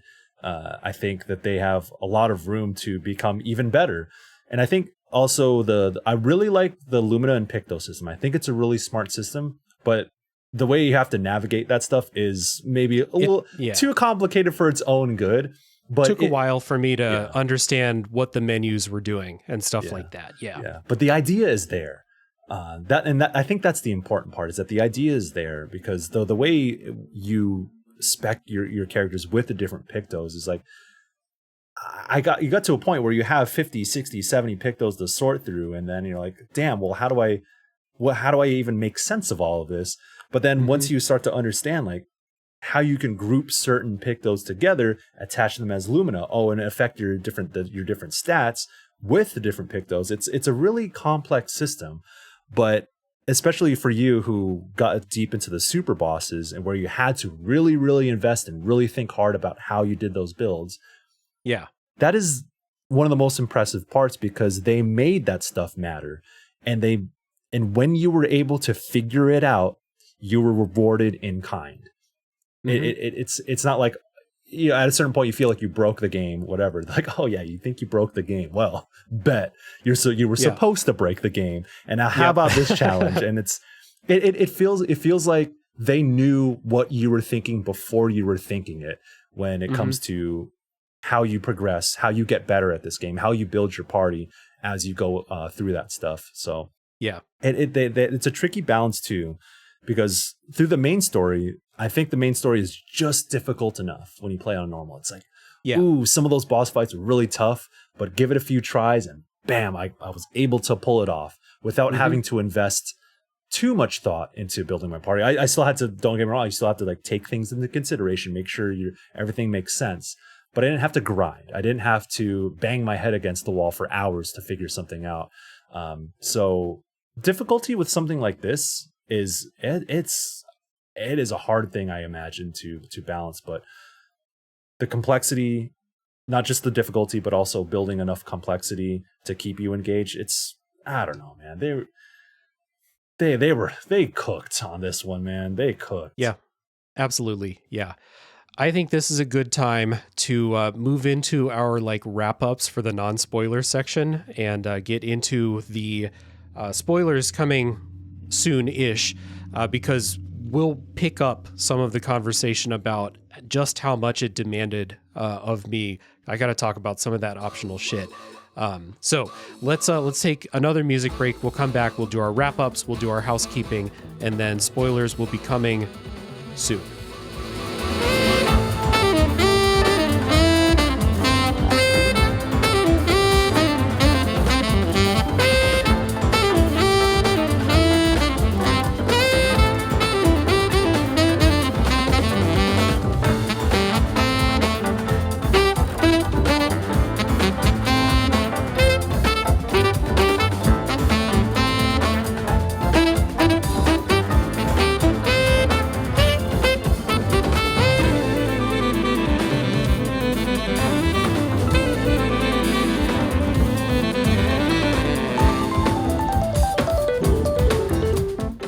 All right, so just to wrap up the non-spoiler portion of the episode, we always, if it's not abundantly clear, both of us really love this game. A couple things interesting. We always talk about who specifically would we recommend the game to?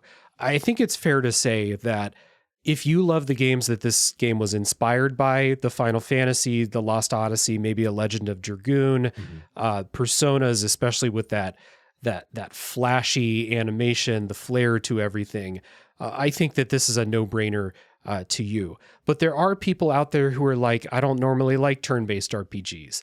I don't normally like, the games that this was inspired by and stuff like that.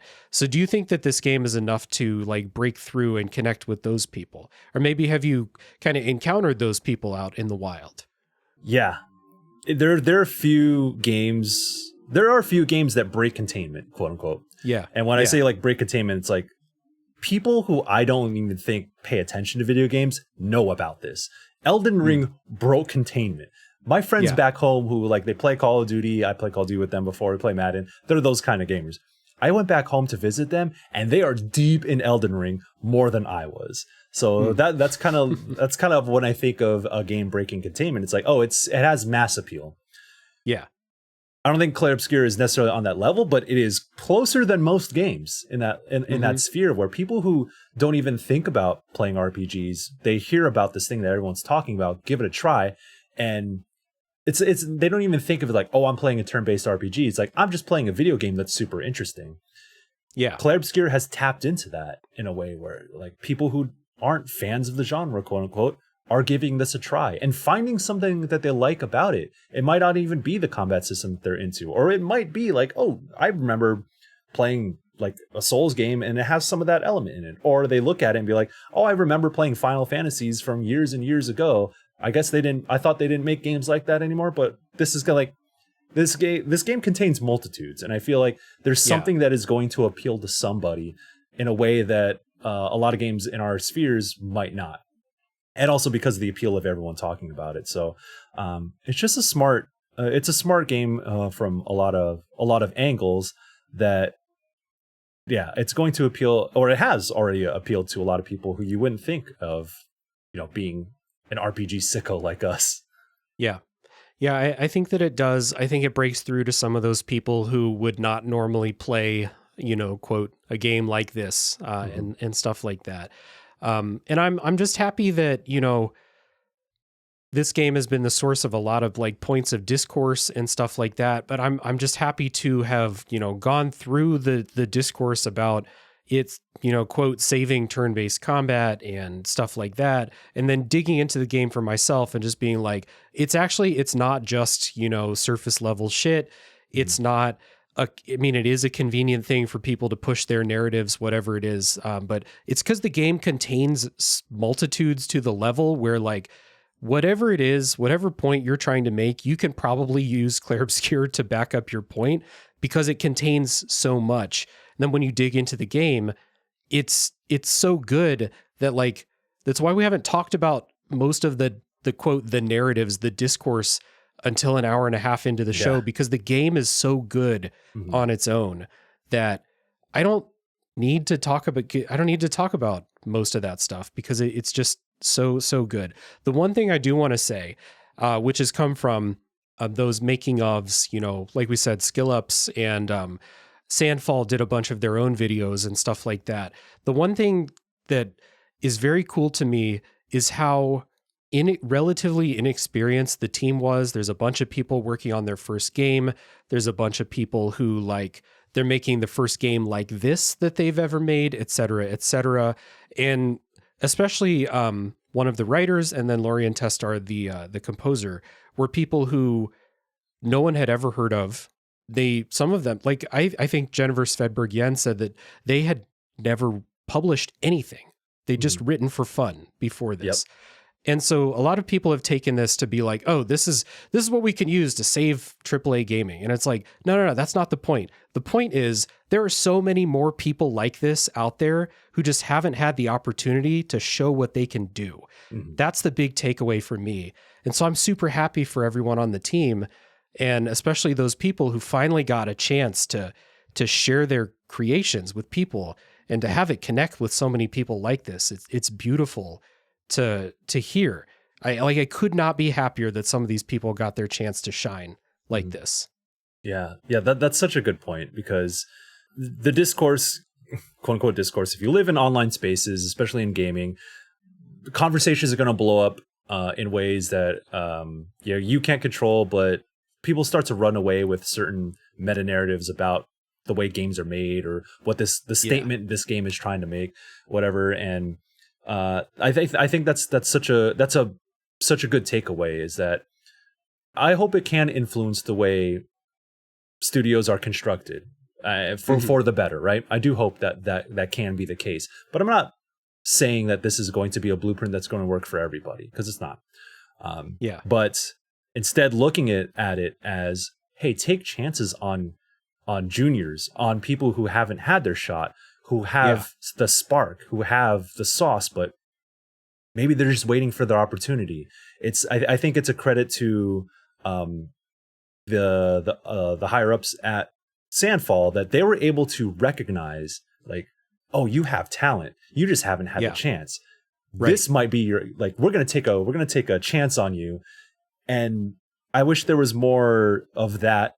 I wish development cycles were more conducive for something like that, where corporate AAA game development is very hierarchical, like traditionally structured in a corporate sense, and so there's less room for something like that to happen.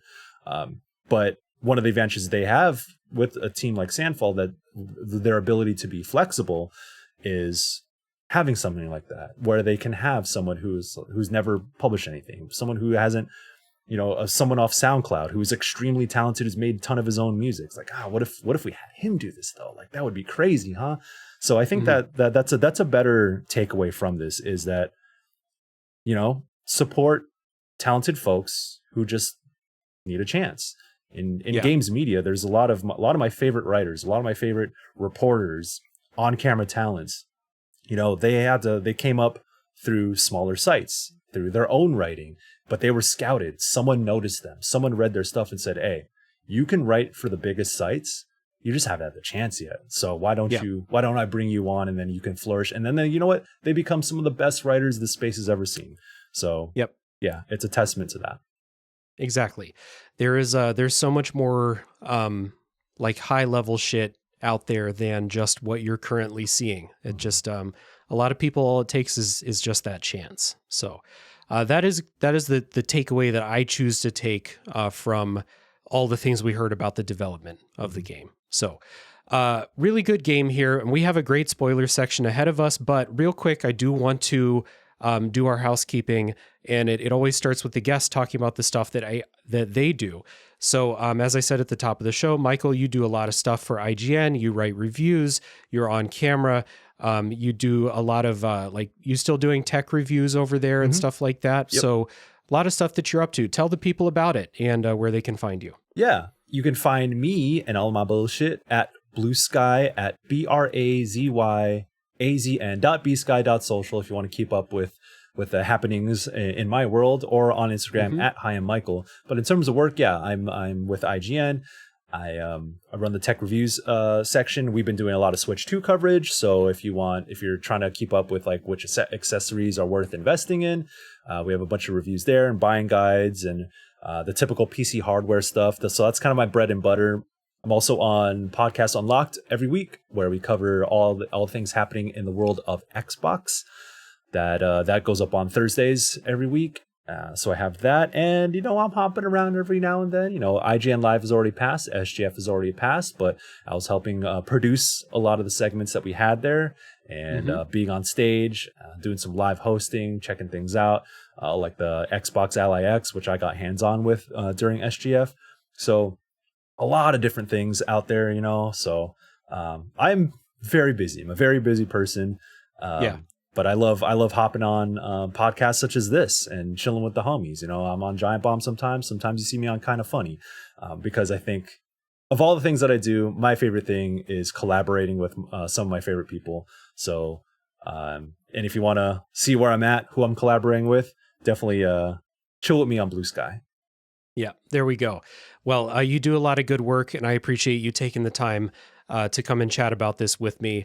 And I really love, especially the reviews that you write. You don't write like tons and tons of game reviews for IGN, but I pay attention when you do write one. So thanks. I appreciate that.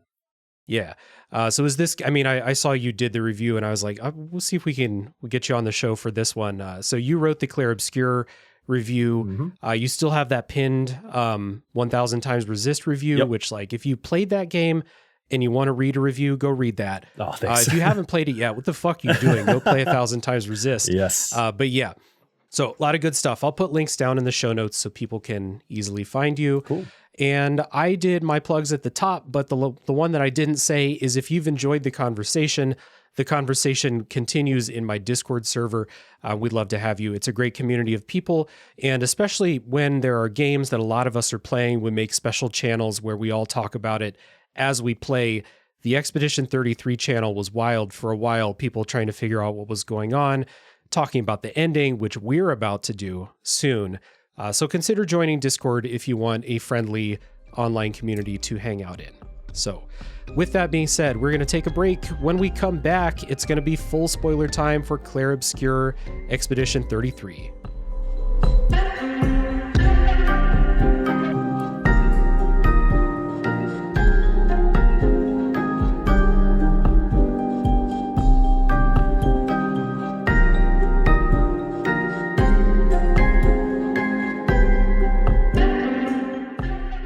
Okay, before full spoilers come for Expedition 33, I'd like to say thank you to the wonderful patrons who support the show and the work that I do. Big thank you to Chris Nelson, the Top 3 podcast crew, Zulgeek, Chris Copleen, Eric Guess, Rick Firestone, Nick Fakori, Jill, Soccer, Cupcake, Kyle, Christian S., Matt aka Stormageddon, JD, Doug Leaf, Jason Emery, Brian Skirsha, Jenny E., Marcus O'Neill, Stefan, Drellish, Rob Smith, Rigamort, Sil Canet, Ashton Ruby, Levi, John E., Chump Change, new patrons Matthew Turner and Aliasi, and many more. Thank you all for your support. It means the world to me. And if you would like to join them, you can do so at patreon.com/realdavejackson. Any and all support, anything you can do to help is greatly appreciated. And with all that being said, let's get back to full spoiler time for Clair Obscur Expedition 33.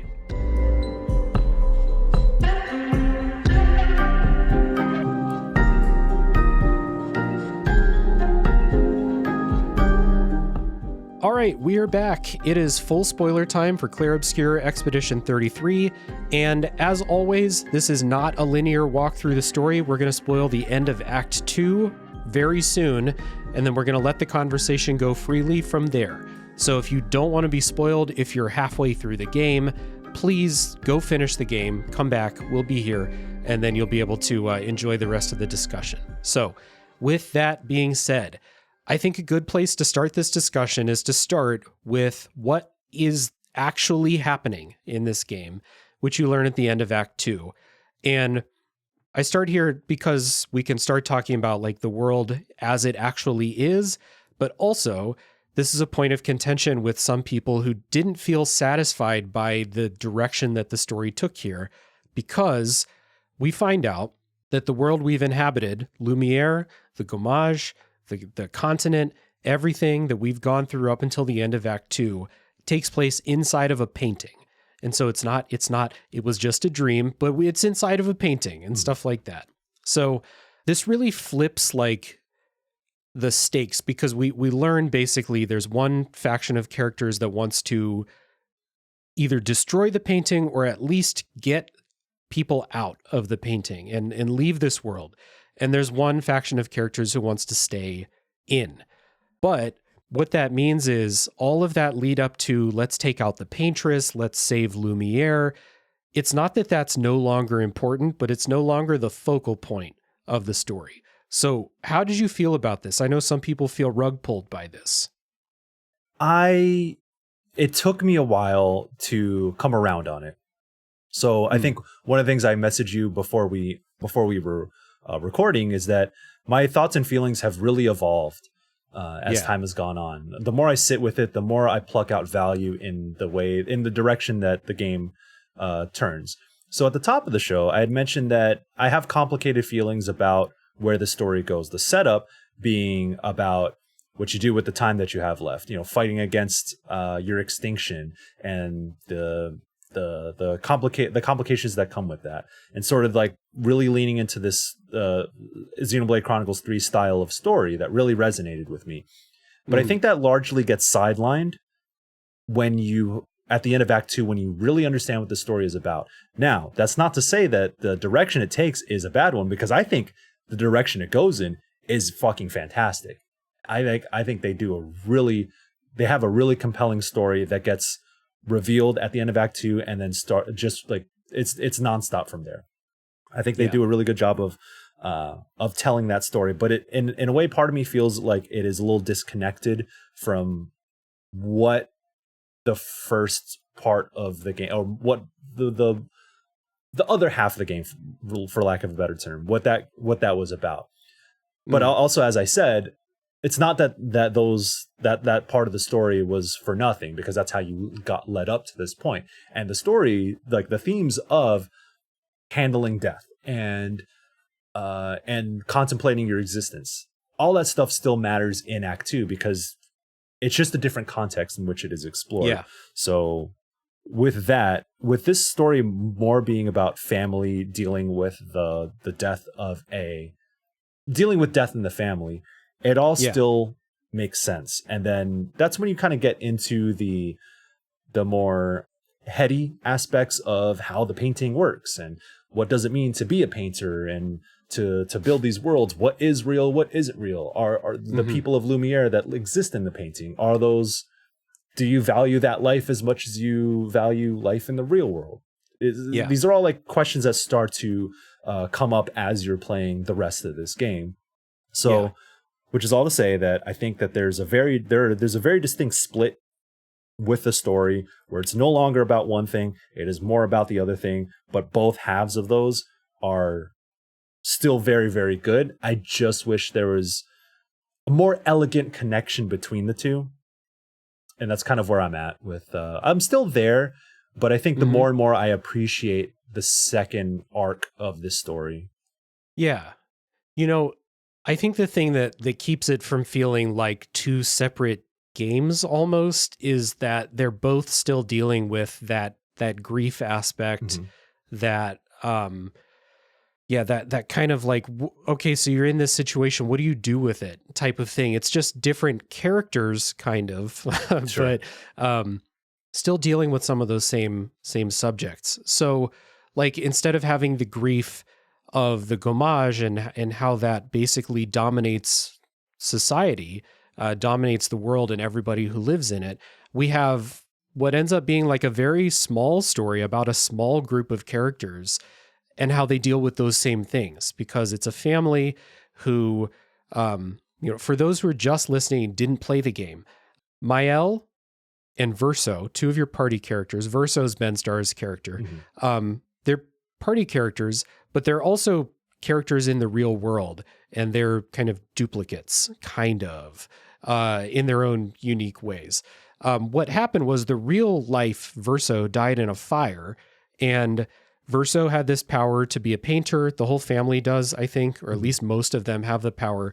What the painters can do is they can basically paint living worlds on a canvas. And so it's canvas with a capital C in this game. And so the mother of the family, Aline, couldn't handle the grief of losing Verso, so she went inside of his painting where a part of his soul still exists. And there's a thing where we can start to get on that topic of like, you are a part of everything you create as an artist. And this game definitely goes into that with this little Verso in the painting. She went in the painting, she created copies of all of her family members because she wants the family to be whole again. And she's participating in this escapism inside the canvas instead of maybe processing or dealing with the grief of losing Verso. So what happens is we set up these two factions. There is the dad, Renoir, who's the copy of him is the guy who kills all the expeditioners on the beach. You fight him at the end of Act 1 and the end of Act 2. And then you fight the real Renoir inside the painting in Act 3. He's the one, he wants to burn the canvas down because he wants his wife to come back to reality and process and heal in real life. And then and Verso wants that too, because Verso's immortal in the canvas. The Verso in your party, he's immortal because his mom made him that way because she doesn't want to lose him again, which is really fucking sad. Yeah. Once I figured out that that's why he's immortal. And then you have Mael, who is the daughter of the family, Alicia, in the real world. She got disfigured in the fire. She can't talk. Her face is all scarred up. And she goes into the painting. She's overwhelmed by the power of her mother. This is the one thing I don't fully understand why she did this to her. Maybe to give her a better chance at life inside the painting. But Alicia is reborn as Mael, and that's the character we play as. But throughout the course of the game, she remembers who she is and what her life outside the canvas is like. So she's on the other side of this. Her life outside the painting sucks. She wants to stay in the painting. And so we have this battle over the painting and this battle over a fantasy world. And Michael, I'm glad you're here because I know you're a Persona guy. Yeah. Persona games, Metaphor ReFantazio also, and some other games, love to set up this idea of a fantasy world where all of your problems disappear. And then your characters have to choose. Do we want to live in the fog in Persona 4? I won't spoil, Persona 5 Royal does this, Metaphor ReFantazio does this. How appealing is this fantasy world really? when compared with the real world. You spend the whole game in the real world in those games. The difference, and what I think is super interesting about this, is you've spent the whole game in the fantasy world in Clair Obscur, and you love the fantasy world. That's the place you inherently want to protect this world because you spent all this time in it. You love it. And then you're given the prospect of the outside world. And I think flipping that is really smart. And frankly, I think that this is the best version of that, of any of the RPGs that I just mentioned. That was a whole lot. It was like part explaining for people, but part setting up like, this is actually what this game is about. It's about a family grieving and how the different members of that family go through their own personal grieving processes. Some of them want to do it in the real world. Some of them just want to have their ideal life in the fantasy world. Yeah. And that's the conflict that this turns into. Yeah. What do you think? Oh man, it's oh boy, there's Clair Obscur is a lot more complex narratively than I had initially anticipated. And that's why my thoughts had evolved over time, is because I'm peeling back more layers. I'm really coming to grips with the way characters have expressed themselves and the certain sides that they take. And then so it becomes, and then when you have to choose what ending that you want to see, it really becomes a conflict of the game. At least for me, the game is trying to say that you can't just be consumed by the art as escapism, because it's going to consume you, and you're going to forget what real life is supposed to be like. And on the flip side is like, well, if you erase that, then you kind of are going to live a miserable life, and like that sucks too. And they're obviously it's more complex than that, right? But you have to make those binary decisions. And I think when I think about what the character motivations are, and like, why can't they just compromise on something somewhere in the middle, right? I think what the story ends up speaking to is how alluring those extremes are. That Renoir does not trust Maëlle to use the canvas in a healthy way, because he has seen what it had done to his wife, what it has done to her mom. So for me, when I thought about that, I'm like, oh, okay, like they've had these conversations before. This family has gone down this road before. He's seen the worst of it. So I get why they're so polarized on the idea of keeping Verso's memory alive. And and it took me a while to come around to that. And there's like, the way they get there though is it's difficult to parse, I think, because there's some things they don't say outright, and you just kind of have to like pay attention, which is cool, because not everything needs to be spelled out, right? Like when you fight the paintress, you kill the paintress, you realize like, oh, that there's more to this, right? Then you realize that the paintress was warning you about her limited power. The paintress being Aline, the mother, and Renoir's wife, warning you that, hey, I am running out of power to keep this world alive, so I am painting on the monolith, telling you that, hey, the time is ticking and this is where it's at right now. And then so it took me a while to understand, like, okay, this is painted Renoir, this is real Renoir, this is Verso, this is Maëlle, who's not really painted Alicia, but is Alicia in a different form. There are a lot of variables that go into this, but once I start to see how it all came together, then I think it's larger themes about how this family is polarized and how to deal with the death of Verso, the real life Verso. I was like, oh, this makes sense. Like, family dynamics are complicated and they can get very extreme, and I've seen it happen in my own life. Like, it's more complicated than talking it out, then finding compromise. Like, yeah, ideally you wish you could do that, but emotions run high, and there are turning points in people's lives where they won't compromise on something. And so to me, I've seen some people talk about this, like, oh, the easy solution is, why can't they just keep his canvas and like everyone could be happy? It's like, that's not how it works in reality, man. Like, family dynamics are very, very complicated, and things get very heated and people do extreme things. They do in dire situations, they do extreme things. And Renoir, I think, as much as I am opposed to the way Renoir is handling this idea of trying to destroy the canvas for good to get his family back, like, I get it, man. Like, I get it. Yeah. It's interesting because I was never fully confident on, like, because time flows differently in the canvas versus outside. And I was never fully confident on how that works. Like, what's the exchange rate, years, canvas years and real years. But we know that Aline has been in the canvas for too long, whatever that means. She's been in there the other part is, like, one of the world building details is that you cannot stay in a canvas forever. It will cause you to deteriorate. Yeah. And, like, that started to happen with her. So we know that, like, within the fantasy, she's been in there too long. But also, like you said, within the family dynamic, this family has been without their mother, their wife, without her, because she's stuck in there in all the ways that can mean for too long. And like you said, it's past the point of, like, oh, we can, go in the canvas every other weekend or something. Like, that's not going to work. We're way past that point. Yeah. So Renoir is at the point where he has to take drastic measures. And you mentioned the end of Act 2. I didn't think this game could shock me like they did at the end of Act 1 with Gustav getting killed, or when they land on the beach the first time and Renoir kills all the expeditioners, or most of them. But the end of Act 2, when you think that you've won and it just turns to ash in your hands the way that it does. And then that's when you start to learn and figure out this is how the gommage actually works. It's Renoir constantly trying to erase people from the canvas.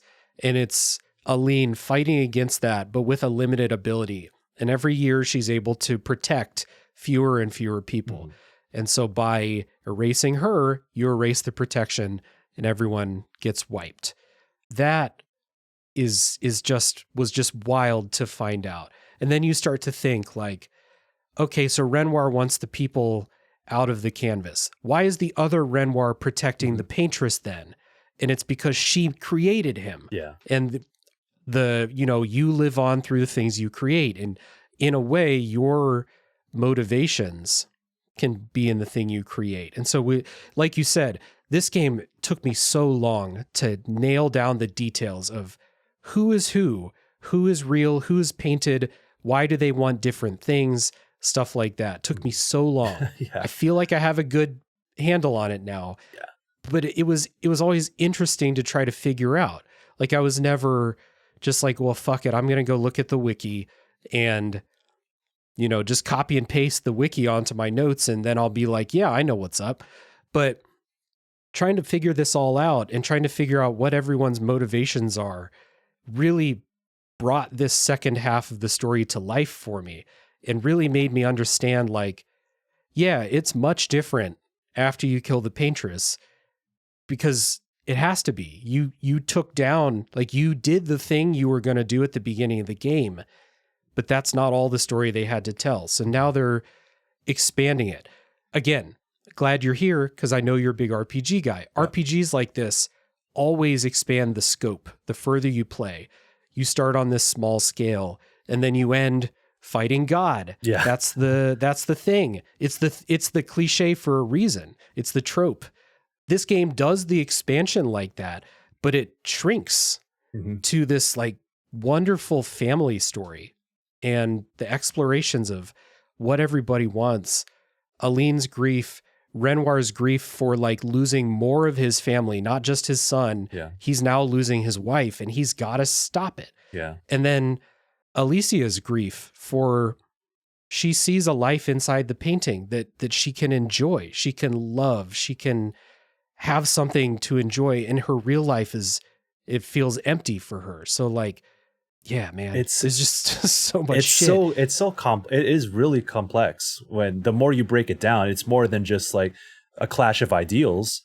It is, these stories feel like they come from really, like, deep rooted places, especially as you yourself experience life and experience family life. and, you know, see loved ones pass and see the different ways in which people handle that. It's I don't want to say like you have to go through that to fully understand the story, but having gone through that life experience, it just, a lot of it just like clicks. And like you said, when I was reviewing this game, I was like trying to brush up against I was brushing up against an embargo day, and I had to finish it. Had to write my review, had to wrap my thoughts around it. But admittedly, there were aspects of the story I just didn't really like understand because I didn't have the time to digest it all. It wasn't until a couple weeks later when I did the ending explain video that we did, where I like really had to teach myself or like revisit a lot of these story beats. And that's when I was like, I see the full picture now. I get what each character was trying to do. And then once I had that moment, I'm like, oh, okay. There's a lot of moving parts. Sometimes it's told pretty inelegantly, but if you put in the work to understand it, it is an extremely rewarding story. Because I think that's how you get to the root of the complexity and how deep this story actually is, as it relates to how this family is dealing with this stuff. And the thing I came away with is that I don't blame anyone for what they're doing in this story. Like everyone, it's one of those things where nobody is necessarily the bad guy, but also no one is necessarily the good guy either. It's just people existing in the way that they see fit for themselves, as misguided as it might be. And that's the real tragic part of this story, is because, you know, sometimes games need, or any story needs, like a clear villain and a clear protagonist, right? And in this game, it's like, no, there really isn't any clear protagonist or villain, really. And I like that about it. I like that we have something genuinely different from what you might expect from this style of game, because when I imagine we'll talk about the choice that you have to make at the end of the game. But it made that choice like really hard.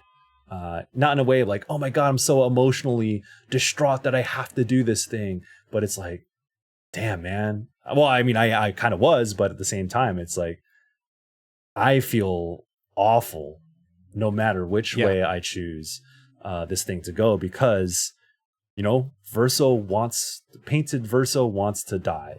And and he wants, more than anything though, what Verso wants is for his family to move on, and he has to die for that to happen. He's all like, he's tired, you know, like he's tired of this immortal life in the canvas, but also like he knows what's going on outside also. And so you're right on that. Like, that's what he wants.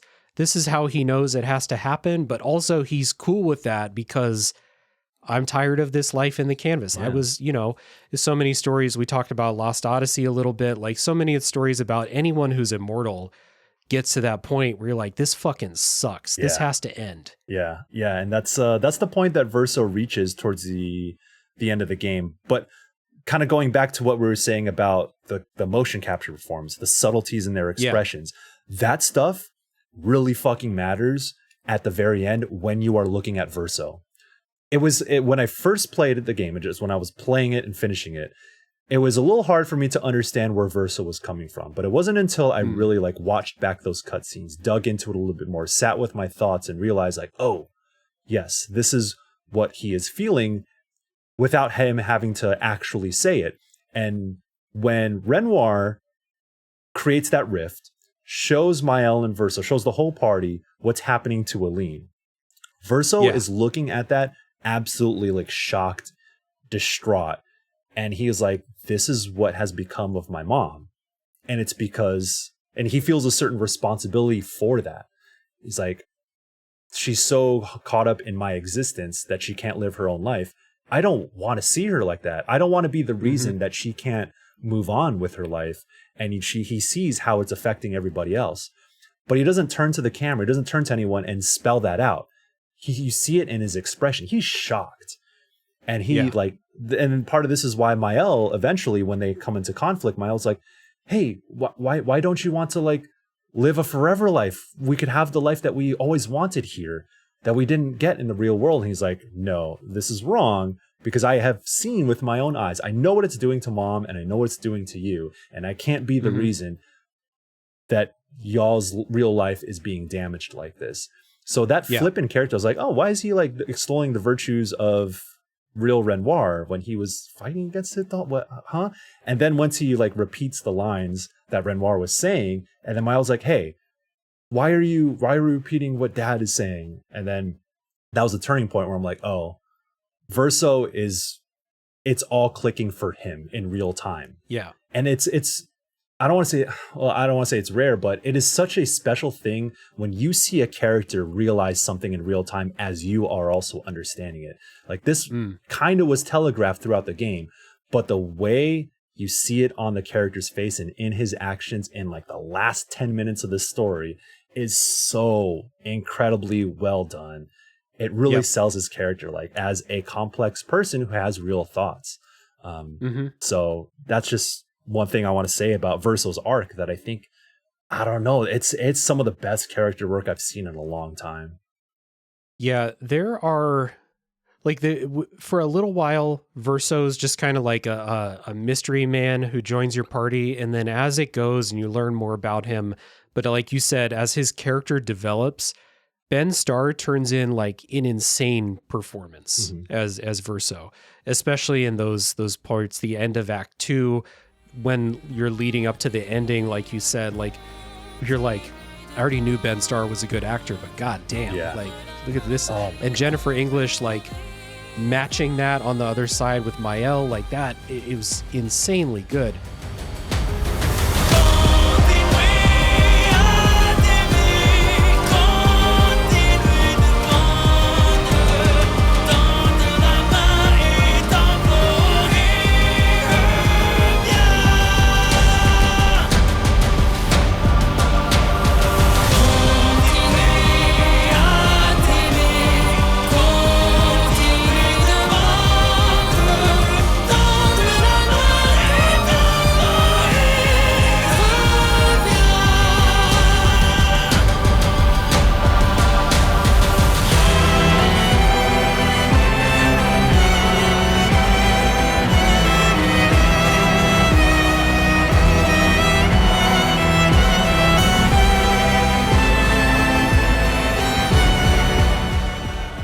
Let's talk about the ending because we're on that. We got to talk about it. But before we get there, I want to just preface the ending talk by saying, and like you pointed out, and you're correct, that this is dealing with like real family dynamics, and so it's messy as fuck. Yes. And so the ending of this game is extremely messy. And Renoir has a quote at the end where he says, life keeps forcing us into cruel choices to kind of justify what he's doing. He doesn't want to do this either. He doesn't want to erase the last memory of his son. He loved his son too, but his son is dead and he's about to lose more of his family on that. So he feels like he's got to do what's got to be done. And so you literally have a Nier Automata, one character versus the other character, end here. Mael versus Verso, and you have to fight the other person. And so you've been brought up, you understand both of their sides, you understand their ideology. Why does Mael want to keep the painting? Why does she want to stay here? Versus why does Verso want to die and erase the painting in the process? You fully understand those reasons. And then it says, all right, pick who you're going to fight as. Pick whose side you're taking here. And I sat on that screen for a long time. I set the controller down. I went to the bathroom. I thought, and I never like, at no point during that decision-making process was I like, okay, clear answer has come into my head. I know what has to be done. It was more like, this fucking sucks what I'm about to do, but I know what has to be done. But I'll ask you first, who did you pick? Oh boy. Yeah, it's I picked Mael first. Okay. But I knew that I was going to go back and play Verso's ending too. But I will say that the first ending you choose does give you a very strong impression of how you feel about the story. So I think that is an important decision. But I picked Mael because not so much that I believed in what she was doing, but I was more curious about what the consequences of that decision would be.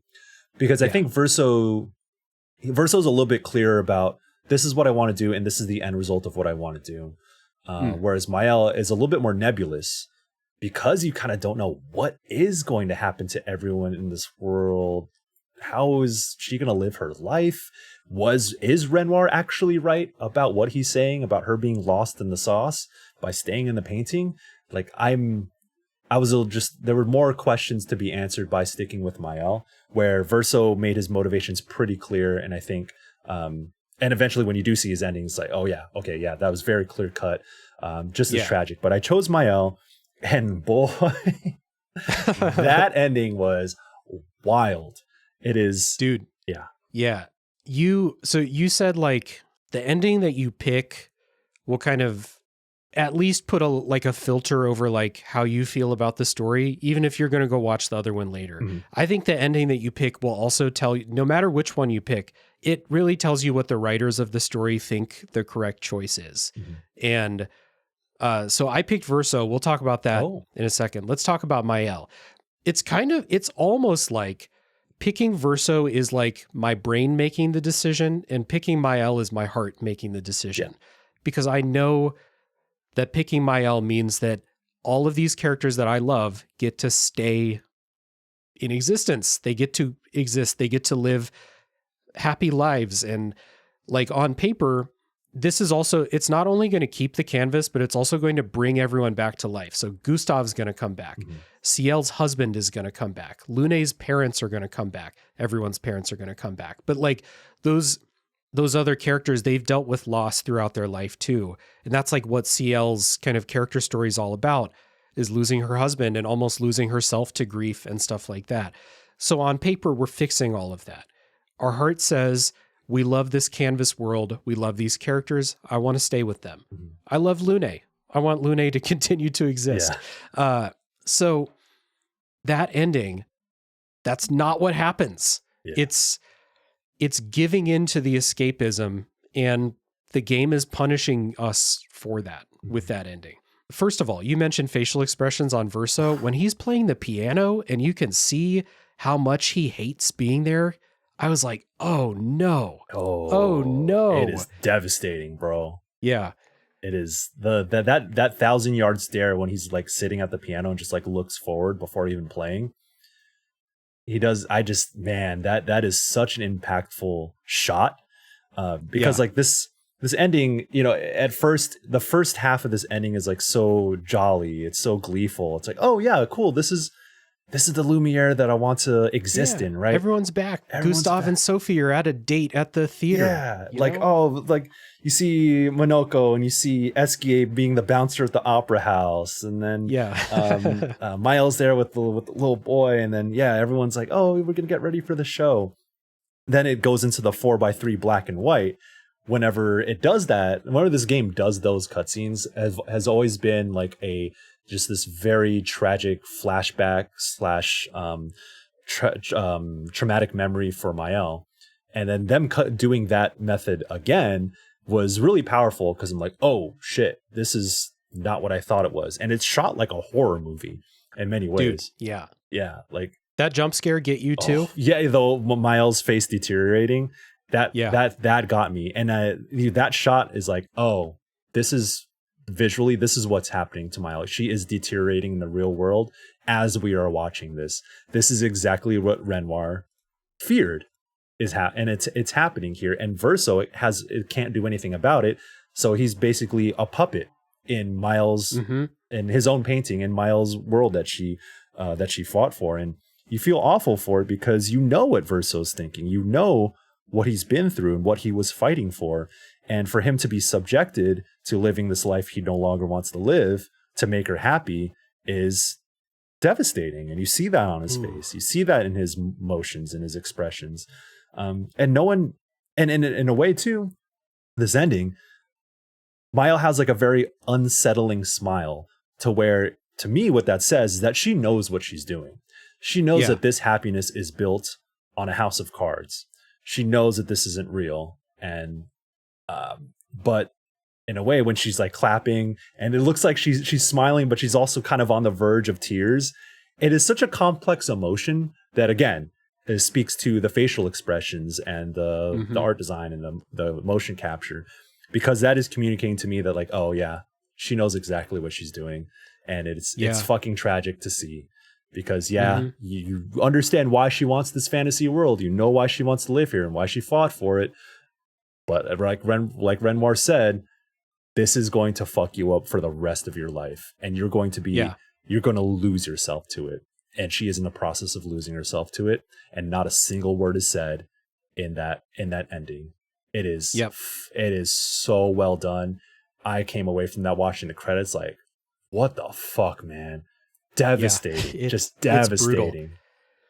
Dude, the thing that makes it so good is that you, throughout the entire thing, you can empathize with why Mael wants that, and you can empathize with anybody who would pick that first. It's like, I knew, like we knew before that you deteriorate if you stay too long. See, I knew it was not going to be the big happy ending, but then to see it and to see, like, I think that this has warped Mael in a way, like warped her mind in a way too. Like you said, that look she gives Verso, the fact that she's making him do that, like, it's almost like she's punishing him for standing against her at the decision point. Like, for a character to take that turn at the end, and for such a lovable character too, you want the best for Mael and Alicia by extent. It's just so brutal to see. And I think that it's like the moral at the end, which is the moral of most of these stories, is that escapism is valuable. Escapism has its place. I mean, how many nights in the last couple weeks have I looked at the news and just been like, man, I'm just gonna play Zelda for a while, and I'm just gonna turn my fucking brain off. I can't be exposed to the horrors all the time. You know, I gotta get out of it. And so like escapism, we all do it. It's valuable. We all need it, frankly. But there's a point where it's too much, and you know they really hammer that home with this, and with what's happening with Aline too. Yeah. On the other hand, the Verso ending, which I picked, and it hurt me to do it in the moment because I knew I was choosing. Lune's going to go away, CL's going to go away, Minoko, Eskie, they're all going away, gone forever. I knew what I was doing, but I felt like I had to, because it's the brain choice. It's the practical choice. You know that Alicia and the family will never heal if they don't get the fuck out of this painting right now. And so it was a really, like I said, I put the controller down for several minutes. I walked away from my computer to think about what to do. But this was the thing that I chose to do, because it felt like it was the only way, even though short term, it sucks. And Alicia is going to be devastated by it. But it's the only way that down the road, for those who come after, in a way, it's the only way that anyone's going to be happy. It's the only way there is ever going to possibly be a happy ending. It might not be happy in the end. The family might continue to fall apart. We don't know. It doesn't show us too much, but it's the only way that there's a possibility of that. Yeah. So what did you think of Verso's ending after you watched it? Man, it's tragic, and in a way that you expect, but it doesn't make it any easier to see it happen, right? No. You make the decision, you know what the consequences are, and boy, this game really lets you know that, hey, these are the consequences of what this is, even though you might think it's the right thing to do, because when it's all over, Eskie and Minoko go up to Verso, they hug each other. That hug, and it's a beautiful hug. Yeah, it is. Oh man, and he like thanks them for being there for him, because like by extension they were like his dog and his stuffed toy in the real world, and like, this kind of childlike wonder. Like Verso is like this gruff and tough man who's like super strong, and it seems like nothing can hurt him, but that childlike wonder still exists in him, and Minoko and Eskie are representative of that. Because I think he painted the canvas when he was younger. So it's like the canvas is a creation of a younger Verso than the one who died in the fire too. So it's even more playful to, I make a character based on my dog. Like how many kids wouldn't do the same thing, right? Yeah. Yeah, it's like that version of Verso exists in this world, and he still like loves it and has an attachment to it. And that's just like representative of like this is a person who lived a life. And so then the other characters, other party members come through. When CL approaches Verso and like touches him one last time, and she's communicating to him like, hey, I understand. This sucks, but I understand the choice you made. Then Lune shows up and she stares daggers at you, sits down, and lets you know, fuck you, dude. Like Lune, oh my God. And I think you said at the top of the show, there's a moment where Lune, when you talk about facial expressions and subtleties in this game, that right there hurt so much because Lune is my favorite character in this game. And I just want nothing but the best for her. So when I saw that, I was like, ouch, man, this hurts. Yep, it does. So it mirrors the end of Act 2 in a really cool way when everyone gets gommaged when you take out the paintress. And it plays into their characters. You've learned so much about the characters to this point that you understand. Why is CL okay with this? Why is Lune pissed at this? You know exactly why, because CL has had a brutal fucking life.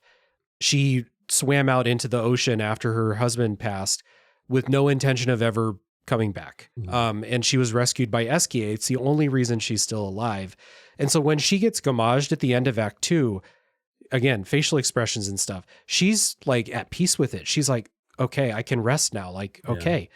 Lune is like frantic because she has plans.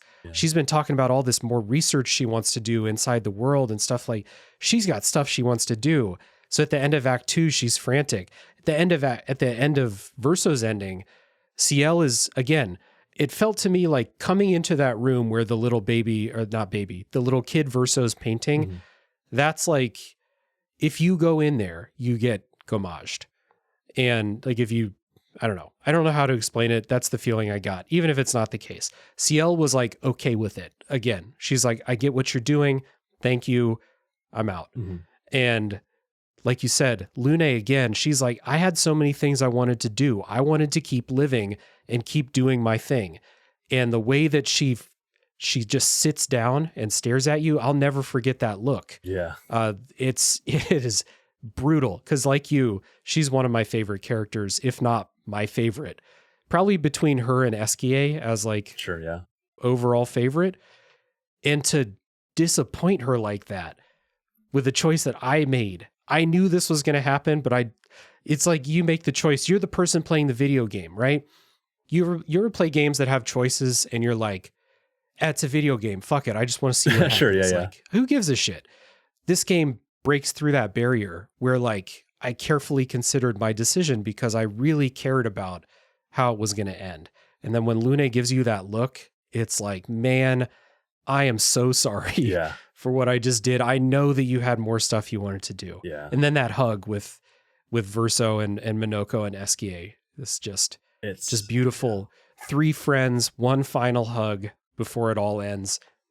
It's, I mean, the ending, it sucks, but it's beautiful in a way too. Just like the other ending, like it's complicated. The shit is so complicated. And I love how neither of these endings are overtly like you chose the selfish ending versus you chose the selfless ending. I guess that's the opposite. So yeah, man, love it. Yeah. It's really well done.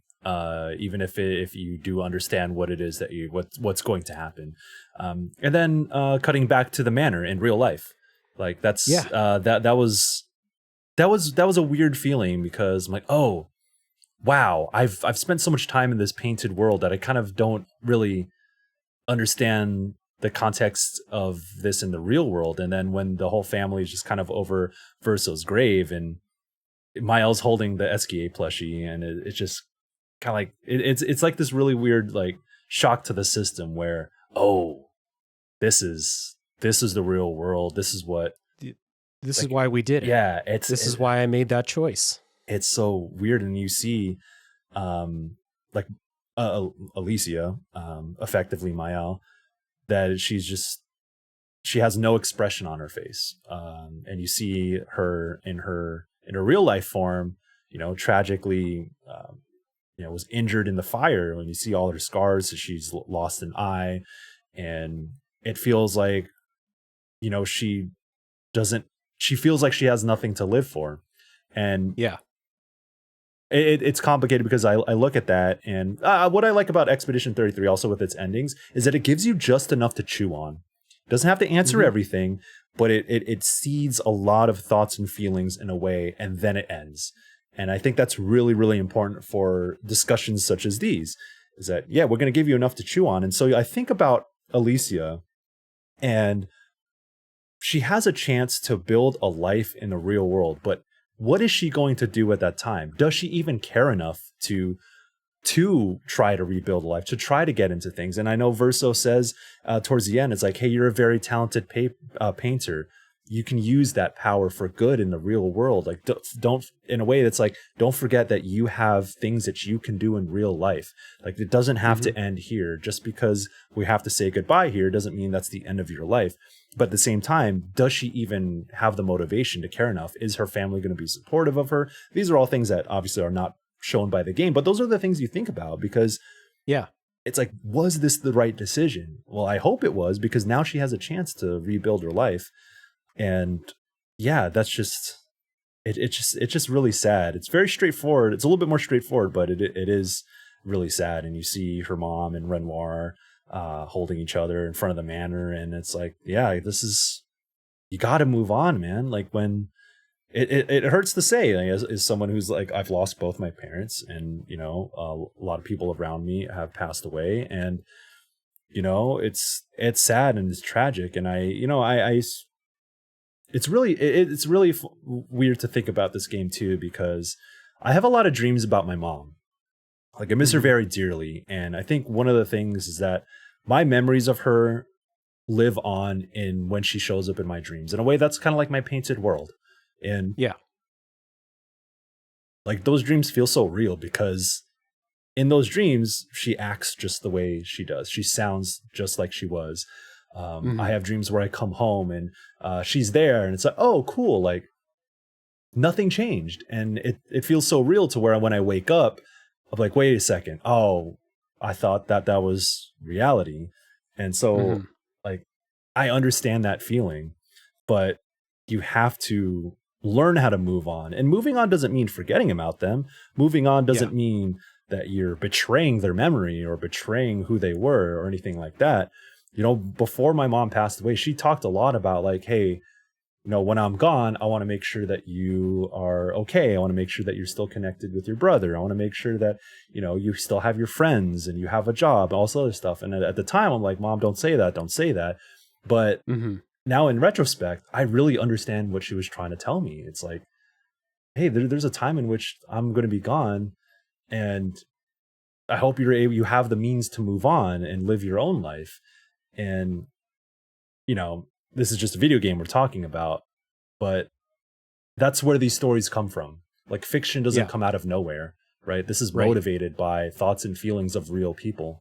And so it really puts into perspective how we as human beings handle loss and grief and define what it means to move on. For Maëlle, like, that's very scary for her. She doesn't know how to do that. She's younger. Yeah. She's like 16 years old. And and also the fact that she was more or less, quote unquote, responsible for Verso's death, which is like deeper into the lore. But yeah, not everyone handles grief the same way, or is equipped to handle it in healthy ways. I don't think anyone is, really, until it happens to them. And then they have to, like, learn on the fly, really. So it's I think it's really nice that even as tragic as a game as Clair Obscur is, that it gets us to think about those things in a way that feels very real. Yeah, I mean, dude, that's the power of the best fiction. And thank you for telling that story. It was beautifully said. That's the power of stories like this, is you can go through the experience of any story and just kind of enjoy the ride. And I mean, Clair Obscur would be just one hell of a ride to just be there for and then get off at the end. But the good ones, the good shit, and I mean, I can safely assume like some of those other RPGs that you talked about where the story really hit you, like it's probably because it's hitting on those real experiences in ways that either you have personally experienced or seen in other people. And I mean, that's what it is. It's like you said, it doesn't come from nowhere. The reason why I think this is presented as the better of the endings, not like the happy ending, because we don't know. Yeah. The family could fall apart tomorrow. We have no idea. We just have to hope. We gave you, by choosing Verso's ending, you give them the chance to start the process. And it looks like it was working out for Aline and Renoir. You know, they're on better terms than they were when they were inside the canvas, that's for sure. But you're giving Alicia the chance to start. And like you said, it's tough for a while. She'll never forget what happened in the painting. She'll never forget what happened when she was Mael, and she'll never forget Verso. But that's not the point. The point is to have the opportunity to take that step. When you were talking about that, you reminded me that I think the reason that the Alicia in the canvas has scars too is because Aline painted her and she blames her for Verso's death, which is, again, it's fucked. Yeah, that when you meet them. So like, we don't know if Alicia is going to have a happy ending in the real world. And like by the way, there's this greater war between painters and writers and shit that like, that's almost like a side detail when if you live in the real world, in the game, that would be like your primary concern probably is like this thing. I don't know what the fuck any of that means, but like, so within this world that we don't understand, we're giving Alicia a chance and we just hope that it works. I don't fully understand. I don't think they dive into it enough for it to like be its fully formed thing, but almost in a way, I think that it sets up, it gives them a whole branch of directions that they could go with the series or other stories, I guess. But yeah, well, what's there is super, super strong. Yep. You touched on something too. And like, I think that part of this backlash against where the story goes, once it becomes, the world inside the painting and stuff, is that like, I think that we've been told for years and years and years that stories where, quote, it all happens inside a dream are bad. That's a lazy way to kind of have a reveal of what's going on. You can't figure out how to end your story. Just have your character wake up and it was a dream or, something like that. And that's kind of what this is. It's a fake world that you experience the same way as you might experience a dream. And like you said, when talking about the dreams that you had with your mom, dreams are not fake. Yeah. Like there is real shit. There are real emotions that you feel. It's not to say that what you do in a dream affects the real world, but that's the thing with these stories where it's like, this is happening inside of a dream. And why I kind of don't think that this is as lazy as some people say it is, because when it's done well, and when what happens in the dreams affects the character in the real world, just as the canvas in this affects Alicia and the rest of the family, I think that it can be done really, really well because of what you said. Like the feelings that you feel, those are real. If you're lucky enough to remember a dream, then those memories are like, as memories, they can feel as real as anything you experience in real life. And so why does that need to be a thing that we're just like, oh, it's inside of a fake world? Don't care. No stakes anymore. Nothing matters. Like that's lazy criticism, I think. There's definitely a bad way to do the story, but I don't think that Clair Obscur is in that category. No, I don't think so either. When I think at the end of Act 2, when it's the reveal that like, oh, this is a painted world, I was like, oh, so it's this. But you play the rest of the game, right? And then you realize what they're trying to do with that trope, and that's what's important. Like you can use that trope, but what do you do with it after the fact? And they do the work to like, they don't just say like, oh, haha, faked you out.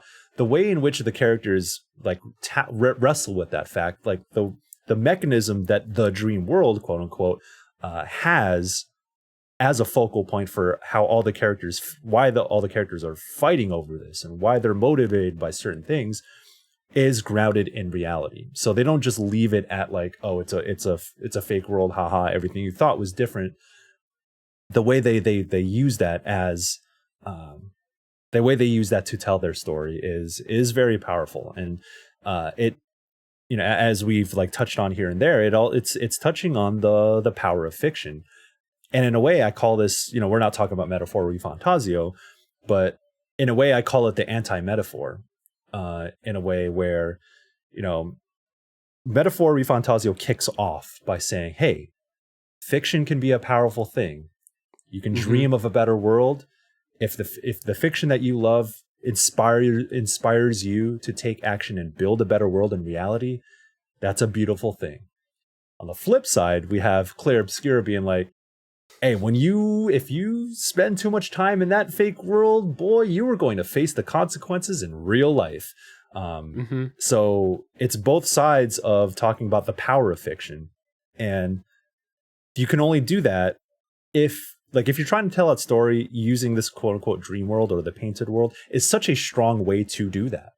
Because that fake world, as the player yourself, you're like, oh no, I'm invested in the painted world. Before you realize it's the painted world, that's how they get you. It's like, you care about these characters, you care about this world, you're going to save Lumiere. Lumiere feels like such a lived in place, and these people have been through so much tragic shit. And then when they try to flip that on you, where it's like, hey, this is actually fake, I myself am like, no. Like, this has to be real. This Lumiere, this painted world. No, is it real? I think it is. I care about it. And that's what makes it real, right? And then you, at least for me as the player, I experienced a bit of that, of those conflicting feelings too, as I was trying to understand the story. So the way they do it here is so strong. And I don't think you're able to convey those messages without using that quote unquote storytelling trope in the way that they did. Yeah. So like they basically start you on the side of Aline and Mael, where you're like, no, this is my world. I'll do anything for it. And then they build up Verso and Renoir's side of things, where at the end, both of them are on equal footing. And it makes that choice so just brutally tough. Yeah. And then the fact that everything that happens in the painting is rooted in things from the real world story makes it even stronger. And that's why, like what you just said, that's why I listed those games earlier that play with this same trope, but you play through the real world for the whole game, and then they introduce the fantasy world, and they're like, wouldn't you like to go in there? And you're like, no, like, obviously you can't do that. I think Persona 5 Royal does that the best of any of the ones that I mentioned before, because they show you how it can be. I won't say anything more than that in case people didn't play Persona 5 Royal. And by the time you get to that in that game, you'll have forgotten what I said. Anyway. Sure. The game's so fucking long. But what Expedition 33 does is build you up through the fantasy world and then present you the real world as the choice that you're making. And it, like you said probably 2.5 hours ago, the way that this game understands its inspiration so well to then flip that on its head in a way that we've never seen before, at least not to say it's never been done before, but in a way that is at least not commonly done with this trope. Brilliant. Brilliant stuff.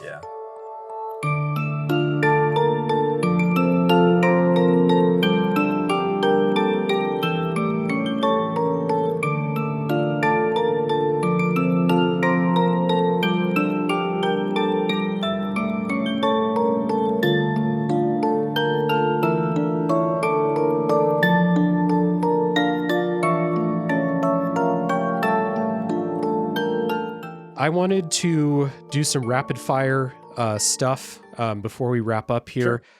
Sure. Did you fight Clair? Oh, I fought Clair. She beat my ass. Oh my God. But yeah, that's one of the super bosses. Really interesting to tuck away Clair's, like, she seems like such an important character, and she obviously shows up in the main story, but to tuck her away in an optional boss fight is an interesting choice. Yeah. you know, she's the member of the family. Like, she's there in the ending with Verso at Verso's grave and stuff like that. I don't know anything about her. I know that she's powerful, and I know that she's out fighting in the war. That's all I know. Literally all I know. And so I don't even know if this is painted Clair or it's got to be painted Clair, not real Clair, right? That you fight. This is the parry challenge boss, because the only way to stop her from healing herself, like unless you just out DPS it, you got to parry everything, get the counterattacks that interrupts her healing every turn, and then you can fight her. Really tough fight. Simon. That's all you, baby. Oh my God. So I probably spent 5 to 10 hours fighting Simon across, you know, every day for a week. When I played Expedition 33, it was just fighting Simon. I was afraid to leave the area to go pick up other Pictos because I didn't know if I would fast travel back. So I was just like, you know what? We're staying here. We're going to fucking do it. So here's how I did it. For anyone out there who fought Simon. Simon has this move in phase 2 where he erases people from your party. He doesn't kill them so they can revive. He just wipes them from the canvas. So it happens when he's at about 30% health. So you either have to have your first line survive until that point, then get wiped, then kill him with the second line. Or what I did was I just used the first line to do as much damage as they could. And then when they died, I would try to do a nuclear Mael Stendhal move and do so much damage that it skips that move and just kills him. And that's what it did. So I spec'd Mael for every single Lumina that increased damage, including the one that puts her at 1 HP. Because in the Simon fight, if you get hit, he kills you in one hit anyway. So who gives a shit if you have 1 HP? CL has a move that doubles someone's attack power, and then she has a move that lets them act immediately. So the first line was Minoko, Verso, and Lune. The second line was just Mael and CL. And then Mael also had the roulette Picto that sometimes will double your damage, sometimes will halve your damage, sometimes it does nothing. It's a roulette. And the time that I beat him, I got to about 70% of his phase 2 health with the first party, and they all got killed because he has 2 moves, 2 combos that I never learned. I could not learn them.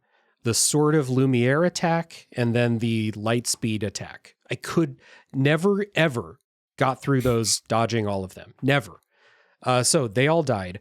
And then my thing was just basically like, fuck it. Let's see if I can get lucky with the roulette. And it did 46 million damage. I texted you the screenshot because I was so pumped up about it. And it did 70% of his health. I don't know how much health he has, but I'm sure it barely got past the limit. It's legitimately the hardest boss fight in any turn-based game I've ever done, straight up. Yeah. And like, other than, it gave me the same feeling as when I beat, what's her name? From Elden Ring, Millennia. Yeah. Same feeling as when I beat her, where it was like, holy shit, I can't believe I did that. Yeah. Super satisfying. But like, I spent so much time in the Lumina's menu, organizing everything, setting it up. There was no fat on the Lumina's. I went on guides and it was like, use these and you can do 100 million damage in one hit. And I was like, I don't have that one, and that one. So I have to just make do with what I have, and it still worked. And it was super satisfying, right? Yeah. Yeah. The best. Like I said before, the way you're supposed to break the game, like I remember the first time I hit 20K once you get the damage limiter, you can take off the damage limiter. You get that at the end of Act 2, start of Act 3. I was like, oh my God, I just did 20K. And then by the end of the game, I was doing like 200, 300K. I hit 500,000. I'm like, I'm a god. And then my other friend who was reviewing the game at the time too, he's like, I just did like 20 million in the Endless Tower. And I was like, what are you doing? Like, how are you doing that? But that's how you have to think of the game. And in a way, like, you get some lore, you get some really interesting things in these super bosses, but it's just, it's Sandfall flexing. Like, check out the system we built. And if you can figure it out, congrats, bro. Like, that's it really brings out the genius in the combat system, and also just how goddamn hard these fights can be. Yeah. And the downside of that, maybe a little anticlimactic when I fought Renoir at the end of the game because I killed him in one hit. Yep. And you get to see all the phases. And then he went to phase 2 and I killed him in one hit again and then watched the ending. But like this played into the story in a really cool way where like Maëlle is the de facto party leader in Act 3 because she's, you know, she and Alicia have kind of merged who they are, their memories. She has white hair now. Jennifer English characters having a big change and changing hair colors. We'll see if that happens in the next big game that she's in. But yeah, so she's like the de facto party leader. And when I wasn't playing as Lune, I had Maëlle as like the character that's running on the world and stuff like that. And I could see how she was doing the same thing I was doing, where she was like, I'm going to spend as much time in the canvas. I'm going to all the optional places. Like within the narrative, we are powering up to go fight Renoir, but we're also putting it off. Like we're also spending as much time here as we can. That's why I spent 60 hours in the game. It wasn't because like, I don't mean this as to disparage anything. I had a lot of fun, but it wasn't because the combat was too good to stop playing the game or something. I legitimately wanted to spend as much time as possible in the game and do everything that it had for me. I didn't do the Endless Tower, but I did a lot of it. Yeah. And then, you know, I beat Simon. I feel like I could probably beat the Endless Tower now. But just like Maëlle wanted to stay as long as possible in the world, so did I. And I love the synergy there, even if it's a little, even if I'm connecting dots there in a way that's not, well, like you said, the game doesn't always say everything. It's on us to connect dots. And that's another one. Yeah, absolutely. Anything else that we didn't touch on? The one thing before going? Yeah, the one thing I guess I wanted to bring up was Maëlle's character story with a social link. That dungeon that you do where you have to go up. I don't know if you did that one, but I did. Yeah. So I thought that was really interesting that you have an entire dungeon tucked away as optional content that feels crucial to the main story. And that was like, it was really cool because you got to learn about Alicia, or at least painted Alicia, and the way that dungeon ended with Maëlle and painted Alicia kind of having like more or less like this embrace, or at least this mutual understanding of who they are and what their role is in that world, was kind of this bittersweet feeling that, yeah, I'm surprised it wasn't main story content, but I get why it was tucked away as an optional thing. And in a way, it being optional and you discovering that for yourself kind of sweetens it a little bit more, because I had to find that out like pre-release. I didn't have anyone else like showing me, or I didn't find out about it after the fact. I was just poking around in that world, doing the social link stuff, and then eventually being led to that optional dungeon. And then I was just going about it like, oh, there's bespoke cutscenes in this optional content. Like, you don't really think of optional content having its own dialogue sequences and cutscenes. And I was like, like, should I be doing this? I guess I'm going to keep going up to this tower. And then you eventually get to a boss fight against Alicia. And it's like kind of this beautiful moment that I'm glad I saw before I kind of got out there. I did it after I finished the game. But it ties up like one last piece, I guess. There are a lot of loose ends that I still I'm wondering about, but at least for that, for Maëlle to be the de facto leader, to be the de facto main character once you reach Act 3, I think it was just a really nice moment that was tucked away in a pretty cool way. Like the other character stories are good. I think Minoko's is really cool, but Maëlle's was, I would call it crucial content for anyone in the game. Like, yeah, it's cool that it's optional, but really you gotta seek it out. I hope people don't skip over it, because I liked it a lot. Yeah, it kind of showcases a little bit of who Alicia is, but like despite how different the painted versions of them can be from their real versions, like there's some of both. Yeah. Like basically Aline painted not ideal versions of them, but like kind of, they're not, like she didn't paint Alicia to be super depressed and like out of it. She's painting, she's doing her thing. she still has the scars because Aline is petty like that. Yeah. But yeah, to see Alicia kind of in a more natural environment a little bit, to see, like a little glimmer of who she actually is, it might go a long way towards helping you make the decision to side with Verso at the end, to think like there is happiness, there is creation inside of her. She is worth saving, Right. despite what we've seen up until this point.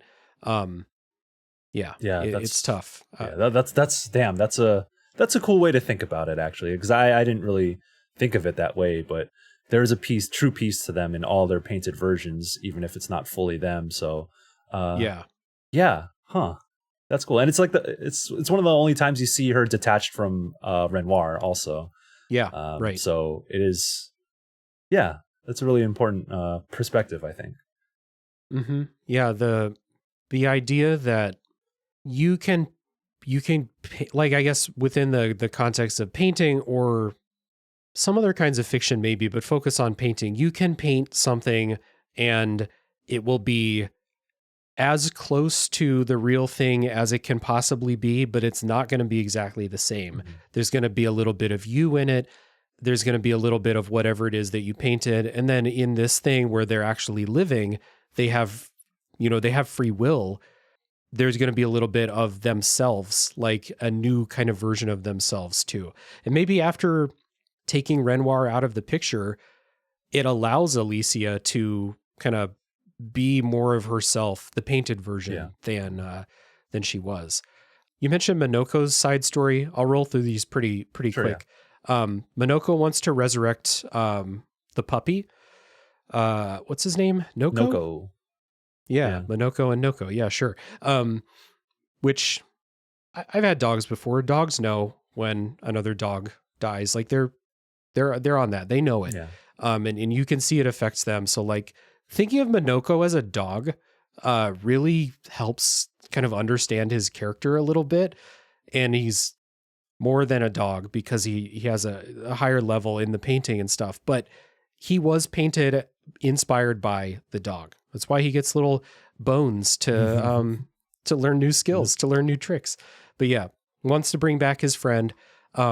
CL doesn't have a side story, which I thought was super interesting. Like it kind of makes me feel like she was she had nothing left to explore. Like this is it for her. She's already lost the only person she cared about. I guess the side story is that she can have a connection with Verso. They can hook up. And then she shuts it down. She's like, that was a short time thing. We're not pursuing this forever. And then, Lune's side quest is to find her parents' bodies because they were in an expedition. It's another thing you start to think about it and you're like, well, probably a lot of their parents were in expeditions. And they just leave. They make the choice to forego the last year they can spend with their kids or any loved ones to go die on the continent, probably.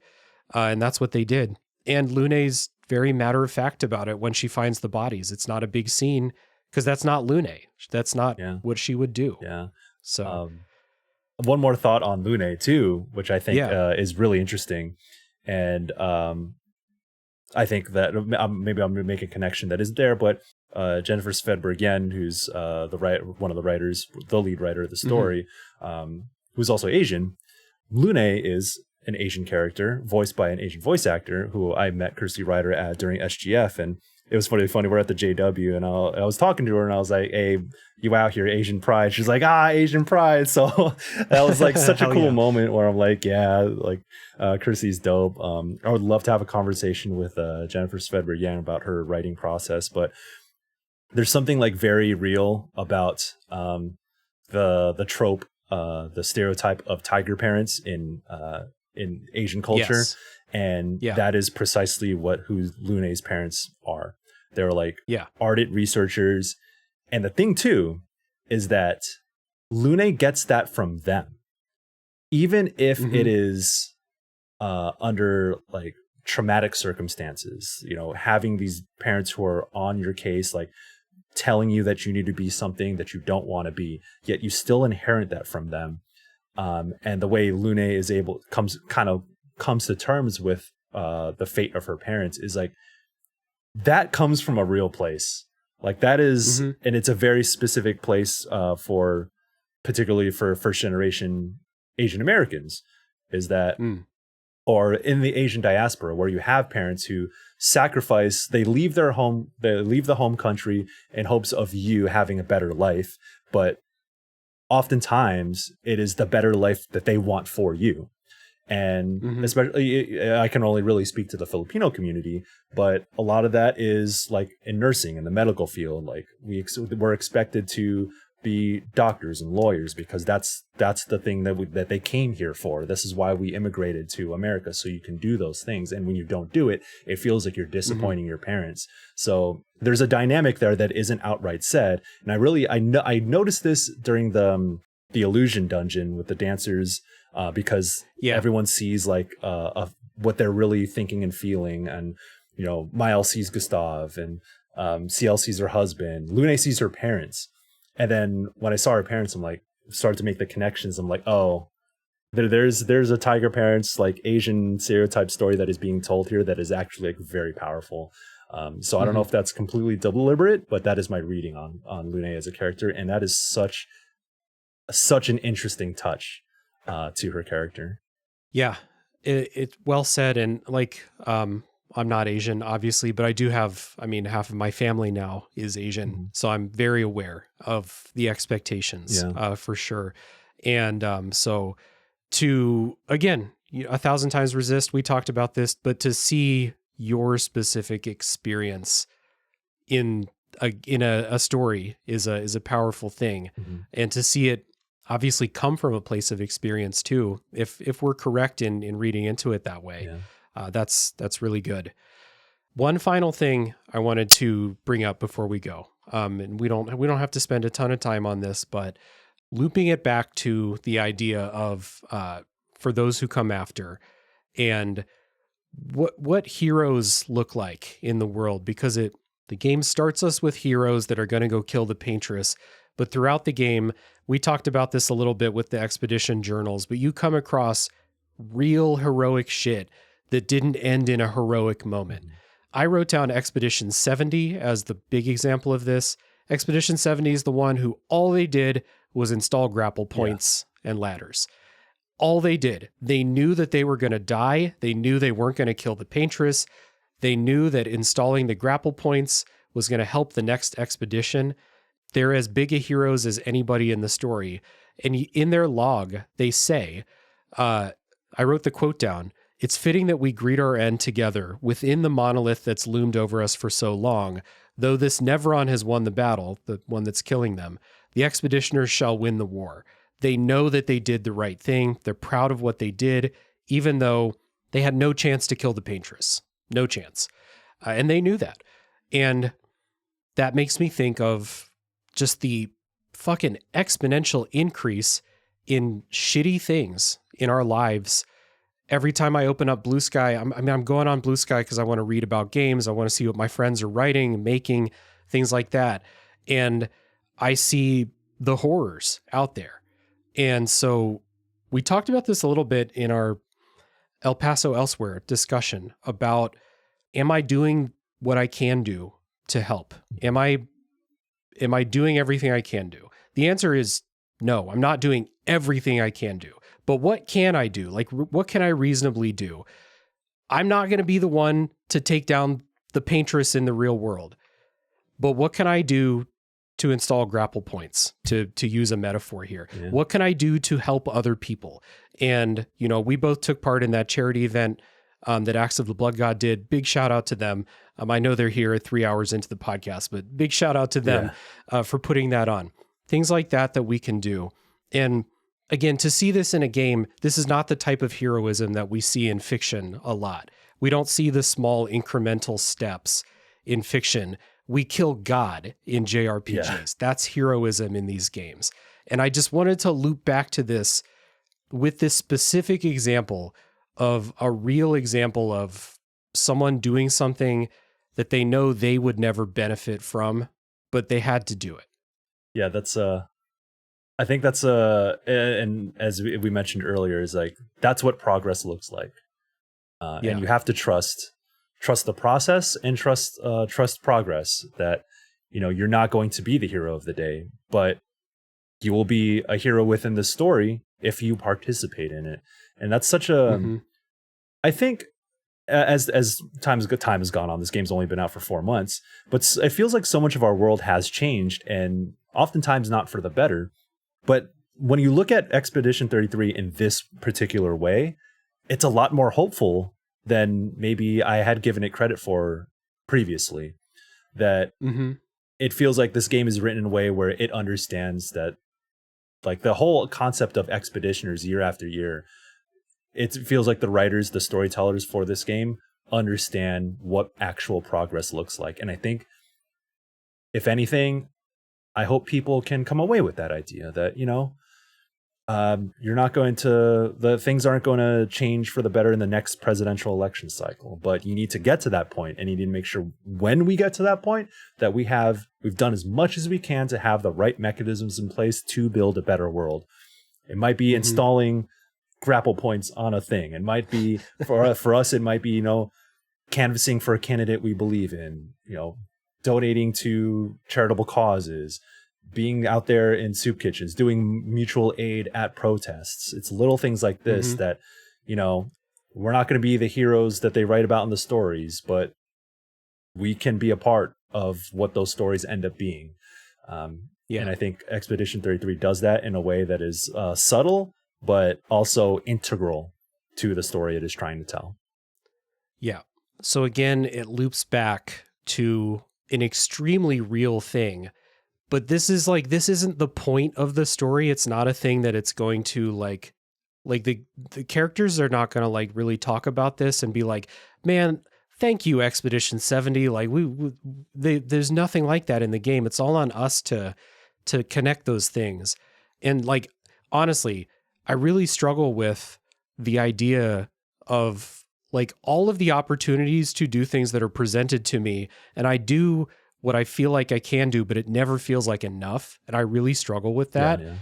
And this is just one of those things where it's I can't draw an exact one-to-one between this. And I'm not saying this to make myself feel better per se, but it is a reminder that small incremental things to help, do what you can to help, whatever that means, whatever you're able to do, that helps. It all helps. It's one step in the right direction, even if you're constantly being pushed back in the other direction by shit that you can't control. Yeah. So I wanted to loop it back to that. I feel really good about what this game does with that. And it's a very understated part of the story that I think is very, very good. So I also wanted to do it to take us over the 3-hour mark. Nice. Not really, but we are over the 3-hour mark. So Michael, thank you so much, man, for coming on, for doing this episode with me, for giving me 3 hours of your time. Yeah.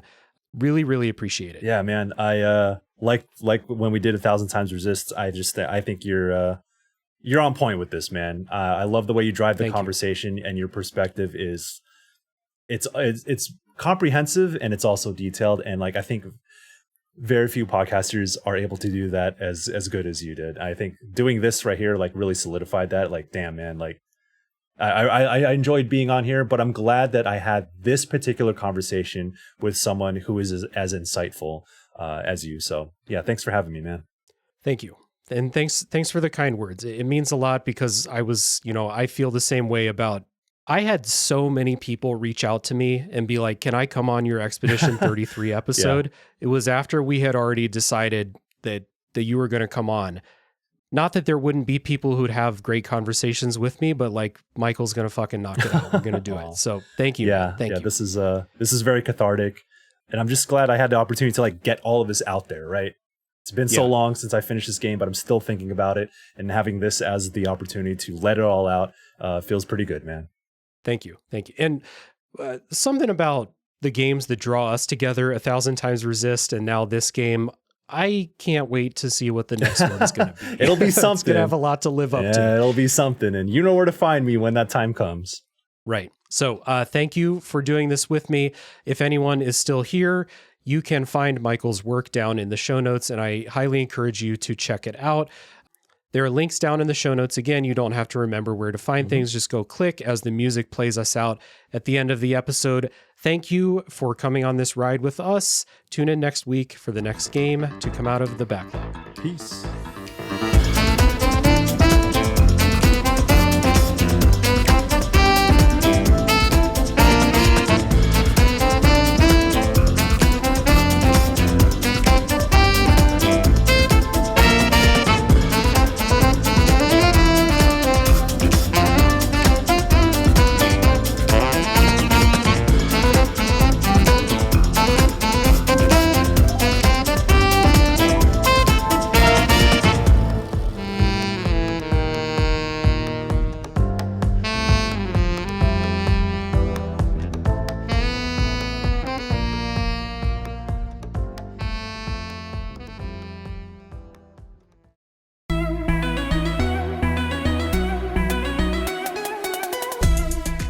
Welcome to No Small Games, the indie gaming recap and review podcast. I'm Kate, also known as Cater Blossom.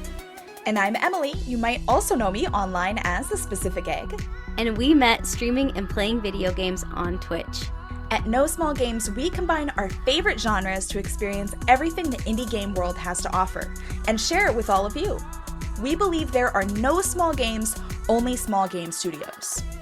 Each episode, we'll choose one indie game that we each played separately and discuss our playthrough experience together.